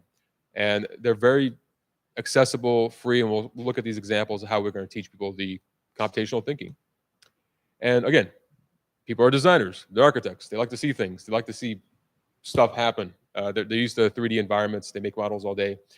Here's an example of an entire skyscraper being designed through a computational thinking process that is really easy to wrap your head around, but it looks very sophisticated. And all this is the same thing we're looking at. Inputs, outputs, data flow, structure, and all that. So we want to use something visual to help get that point across to people who are from a point of view that this is something normal to them. And they do get this kind of work in different 3D softwares. They really do come up with some sophisticated ways of coming up with some interesting designs. So work with what they are coming from. Work with what they're doing. And I have fun time showing off this example of data flow. you want to make a sandwich, right? So we saw what is a sandwich, right? A peanut butter and jelly sandwich. And I show people, okay, let's start with that very basic premise and work backwards. Okay, so to get the sandwich, I have to put 2 pieces of bread together. One that has peanut butter at the top and one has jelly at the bottom. Simple, right? But then you break it down further. What would you have to do to get those components? Well, you need a jar of peanut butter, you need a jar of jelly. Great, that's an input. And then from there, you also have to make the bread. If the bread's not already sliced, you need to get 2 slices of bread from a loaf of bread. But in between the slices of bread, you have to cut it. So that's something you have to do. So you break these down to finite steps. And people are like, cool, I have a visual flow here. You take that, again, this abstraction, you break it down, you atomize it, and from there, you can get them thinking in terms of how you take it from something that's very obvious, something that's very precise. Then you go a little further, and this is the visual scripting format, excuse me, yes, visual scripting that is, for example, software called Grasshopper, where you can actually apply logic into low-code formats, graphically describe it. And this is easier because you're using like these nodes, right? These nodes here to operate. It's easier for them to understand the steps along the way because they can actually toy around with this. This is a real example of how it works with the software of low code. And you could do this with pretty much any low code, like Node-RED. I think there's one called PyFlow. I think it was called PyFlow for Python. There's a lot of different variations of this. And we do the same thing with this food example. We say, okay, we want to make a cup of coffee. So we instead of assuming we already have a cup of coffee, how do we get there? Well, we established that we water, and we need coffee and a cup, but the water has to get hot. So we have to create an operation that adds temperature to water to get water at a certain temperature of 110 degrees Fahrenheit, for example. And when it comes to the cup, we have to combine the coffee and the cup to get a coffee cup. And then you put those 2 together and you get water in a coffee cup, and you can then pour however many ounces of coffee you want into the coffee cup, and then you have your serving. So again, just trying to get them to think in a structured environment to formalize the process. So then we can then take it a little further to a real world example. And this is the Dynamo environment for visual scripting, which can actually produce 3D objects. And I'll just walk you through this real quick. We're going to set coordinates now. Now we're going to make a building. Same exact concept. What's our inputs, process outputs? So the input, I'm going to give you X, Y, Z, or yeah, X, Y floor coordinates, 1 corner, 2 corners, 3 corners, 4 corners in a floor plan for a nice rectangle, 30 feet by 60 feet. And we just pair these up in different combinations. You can make each one of these separate X, Y, Z inputs, but we could just mix and match these pairs. And down here, we're talking about our structure and materials, curtain wall, concrete foundation slab, and then how many levels. So this is the inputs. I need to know levels, material, wall types, and coordinates for my grid. I then process this. I pair all the grid's coordinates together into what they call a polycurve, just means a rectangle. You put them together, and down here, we take that materials and levels meaning how tall this building is. I say I want 100 stories, and I pair the geometry of the floor to the number of levels with this material. Again, output saying, give me a bunch of walls, give me a bunch of floors. So that's where the output comes from, a logical series of steps that we go from there to create this tower. And that script you saw created that tower. We have the wireframe on the left here, previewing it, and the real deal output on the right here. Again, easy to understand what your code just did here. A structured process of inputs, process, outputs. And what's beautiful about this is you get real-time results. When it compiles, you get a model. And that's also great because they can see what they made. They want to add more corners, you just add more X, Y, Z coordinates. You want to make it taller or shorter, you just change the numbers there. You want to use a different material, change the input. This really solidifies to somebody from a non-traditional background, a non-CS background, how they can work with a logical process. And from there, they can get some cool results. This goes in seconds. They can get a whole tower where this might take them an hour to build manually. reinforces their interest in going from a manual, old-fashioned way to something computationally driven that can give them lots of interesting variations. They can take it further. People love being touchy-feely, like I mentioned before, that they like touching things and seeing what it does and interacting with them and getting a sense of what's possible. This encourages them to explore their curiosity. I think we all have our own ways of interacting with our curiosity, how we feel comfortable learning something, what engages us. And a lot of people from, you know, different backgrounds, especially in creative backgrounds, they like to see what happens when you modify something, you run through it. And this is just shapes. They're just exploring shapes, seeing what works, what these different nodes do, these different outputs do, what kind of combinations they want to run through. Very non-intimidating, very easy on the eyes and easy to run through in a 3D environment, but still computationally driven. And you could take a little further and take all the lessons you learn, inputs, process outputs, and create something a little more complex, not just a rectangular building, but this parabolic building where the points at the bottom in a circle match the points at the top at a rotation. Tricky to do on your own manually, but through a simple operator like this, you can produce the result. A lot of designers, architects, structural engineers, which have you, this is how they get things done. And this is the kind of tooling I was talking about earlier. Like, people want to learn this stuff, but they didn't have the logical structure of doing so, because if you ever went to school for this kind of stuff, you literally take pieces of paper and you cut them up and you shape them and you glue them. So there's no real logic besides what's in your mind and how to put it together. So this is a great way to get some results quickly. And what's beautiful about it is, as you develop it, you can then refine it. So people can see what the inputs do to change the outputs. And they can start structuring these codes and graphs in a way that's easy for them to interpret, but also gives them results and something they can understand the finite steps. And from there, now they're ready to take a little further. This is an example of using the low-code script on the left here that in the blue area can be rewritten in Python. Much more concise, easy to read, gives you those XYZ coordinates here and the Y distance and X distance. Iterations, pretty easy. So that's the goal, is to give them a bridge between what they're used to through a format that's easy to work with, and then start learning that.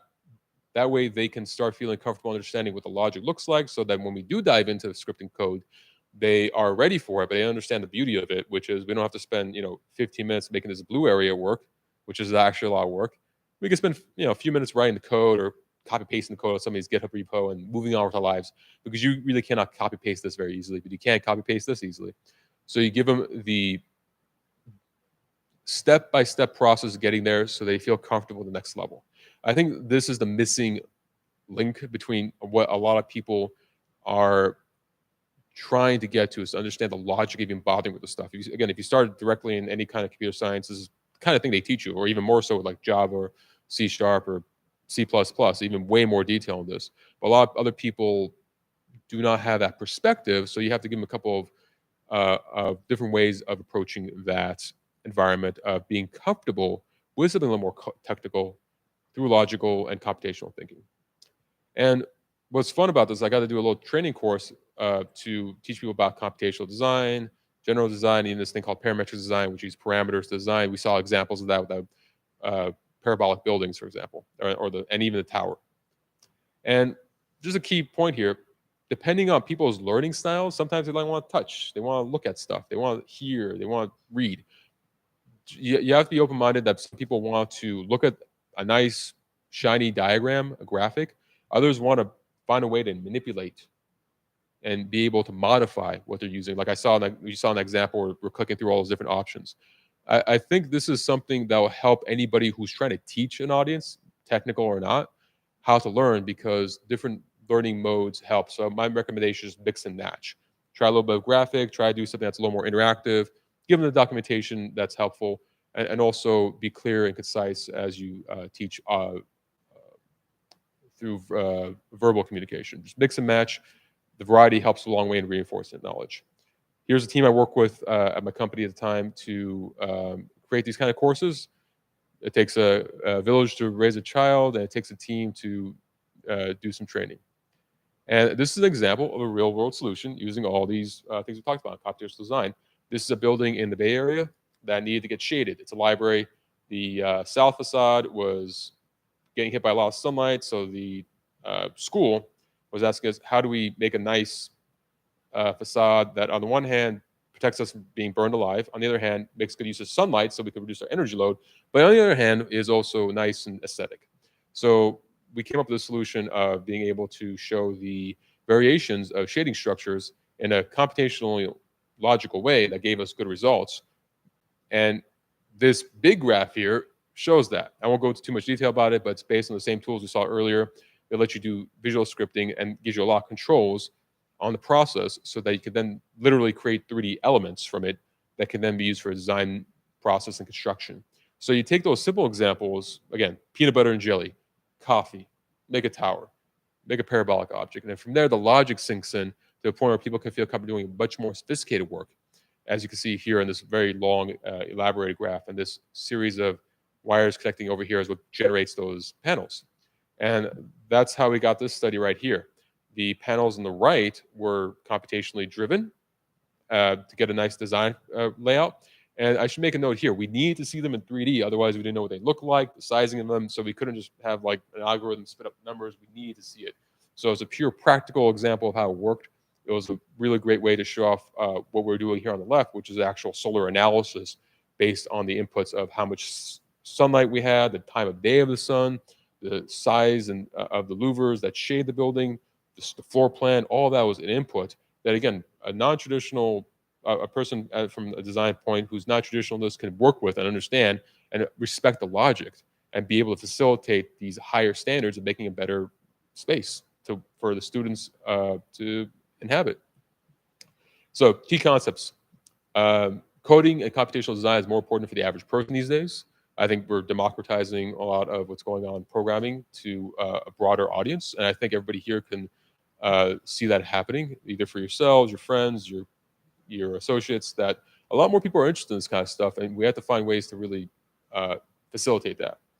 And you have to find ways to create a compatible training style to make people comfortable. A lot of people are still kind of stressed out just seeing lines of text. Trust me, no matter how smart they are. If they're not used to it, they're not used to it.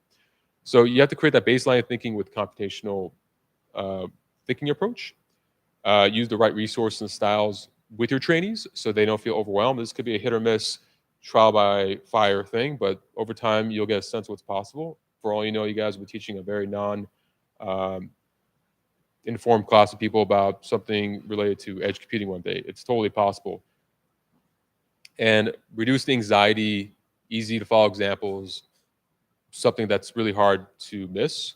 Create a structured course. If you're going to make a course, a document, a training, something easy to follow, not hard to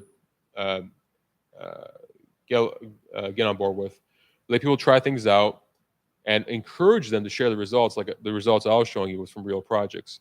And review and upgrade your training forever. It never ends. And support your maintainers for OSS projects left and right. Always try to find ways to support them. Find out how you can, either pay them, have your company pay them, find ways to help them track down bugs. Because everything that helped me and helped my companies were open source. So always support them. Here's some references here, and I'll give you a link to the talk at the end if you want to check this stuff out. All the stuff we just saw. These are links to them. Most of them are free. Let's say they're all free. There should be, I don't think any of these are necessarily paid. Shout out to the maintainers. And here's that QR code I was talking about, so you guys can grab it if you like and take it with you. You can reach out to me online if you have any questions. Tadi Akopian, not hard to find through search engine optimization results. Not too many people have that combination of letters. Thank you so much for being here today, this afternoon, from the last round of talks at DEF CON on Thursday. I am open to any and all questions for the next minute, 2 minutes. Oh, yeah. Testing. And all people will need a mic. Yeah. Can you go to the mic and talk through this? Yes. Yes, I'm curious about, as a UI UX designer and a UI UX design student like myself, I am interested in wondering on how this can be useful to help people like me who visually learn, understand, and do you have any way you can do the same thing with UI UX design? Because the coders might not have issues understanding our concepts as well, like the verse. Oh, the reverse. Yeah, the reverse of that, helping the abstract thinkers understand the UI designs that we make, essentially. Yeah, and I would say that's something I've noticed is there is like you just mentioned, that the reverse is also true. Sometimes if you're from a very in the weeds CS programming background, everything's very, text driven, logical driven. I would say and I don't have an example here, but a lot of this stuff, like there is I would say take what you know on your code languages. A lot of them already have visual scripting. I would just go back and say, try out that visual scripting and run the code. Is it efficient compared to text, writing code and compiling it? That's not the point. It's not efficient, but it is a good learning experience. So if you have a abstract thinking mentality, and we're talking reverse here, I would say, for example, in Python, they have and I believe it's called PyFlow. See if I have it here actually. It's not shown here, but PyFlow is just the way it sounds. It does basically Python but visual scripting, and I'd say just using that and walking through that would be a great way to just see how it works, because in all likelihood you already know how it works. Another one I didn't show here was PJ5. I feel like I got the visual JavaScript. PJ.5, I believe that is. But it's a visual version of JavaScript. So I'd recommend checking out PyFlow and PJ.5 to see how they create graphics or use graphics to work on code. So if you already know this stuff, just do it in reverse. There's already visual scripting is probably the best way to bridge that gap. I learned more, and I would say go back to that what we talked about here, and the pattern language is also a great concept. Again, an architect came up with this idea and CS borrowed from. So go back to Christopher Alexander and pattern language as well, and understand these fundamental pattern thinkings that could be used both abstractly and as like actual objects in space. These are the kind of things that cross over pretty well. So that's where I would say get started on that, and just be kind of like draw things, literally sketch things out, flow charts. That helps a lot too. Yeah, that's a good way to meet in the middle. A lot of this is meeting in the middle.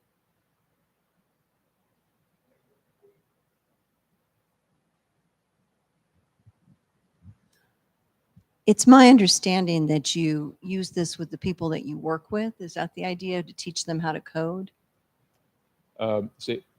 You use this methodology, this computational thinking, with your coworkers to teach them how to code. Do I have the correct understanding?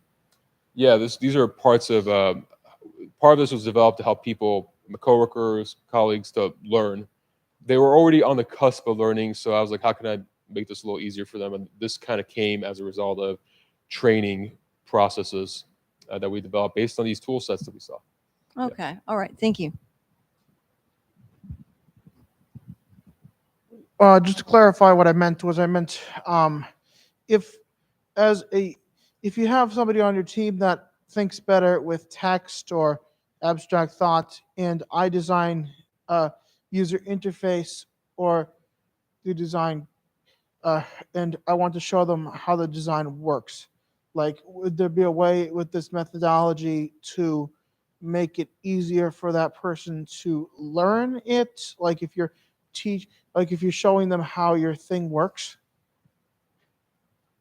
So to show somebody how it works, like if I'm just trying to understand your question. So can you use this methodology of computational thinking, basically? To show somebody who is great at abstract thinking how your GUI works, like help explain to the coders explain to the developers how the design that I made for the backend team to work on would work. Could I use this methodology? The best way I can answer that is say that if you can, part of this is part of this process is to help people who wouldn't know this stuff to kind of start speaking the language a little better for, like, inputs, outputs, data flows, what have you. So I would say teach them how to speak the language a little bit of UX if you're going from that point of view. Like, turn around a little bit and teach them like the fundamentals of, just real quick lesson of like what is UX, what is UI, what is interface, what is user experience like. And I think being able to instruct them what that is and the priorities, and using these kind of same talking points. What is the input? Is the input a mouse click? Is the input a window? What is the data flow going like? I think that'll help kind of bridge it. If I didn't answer your question properly, let's talk a little bit after, and you and I can. Yeah.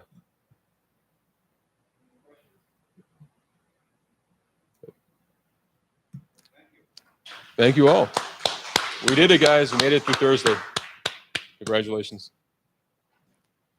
All right, let me turn this off.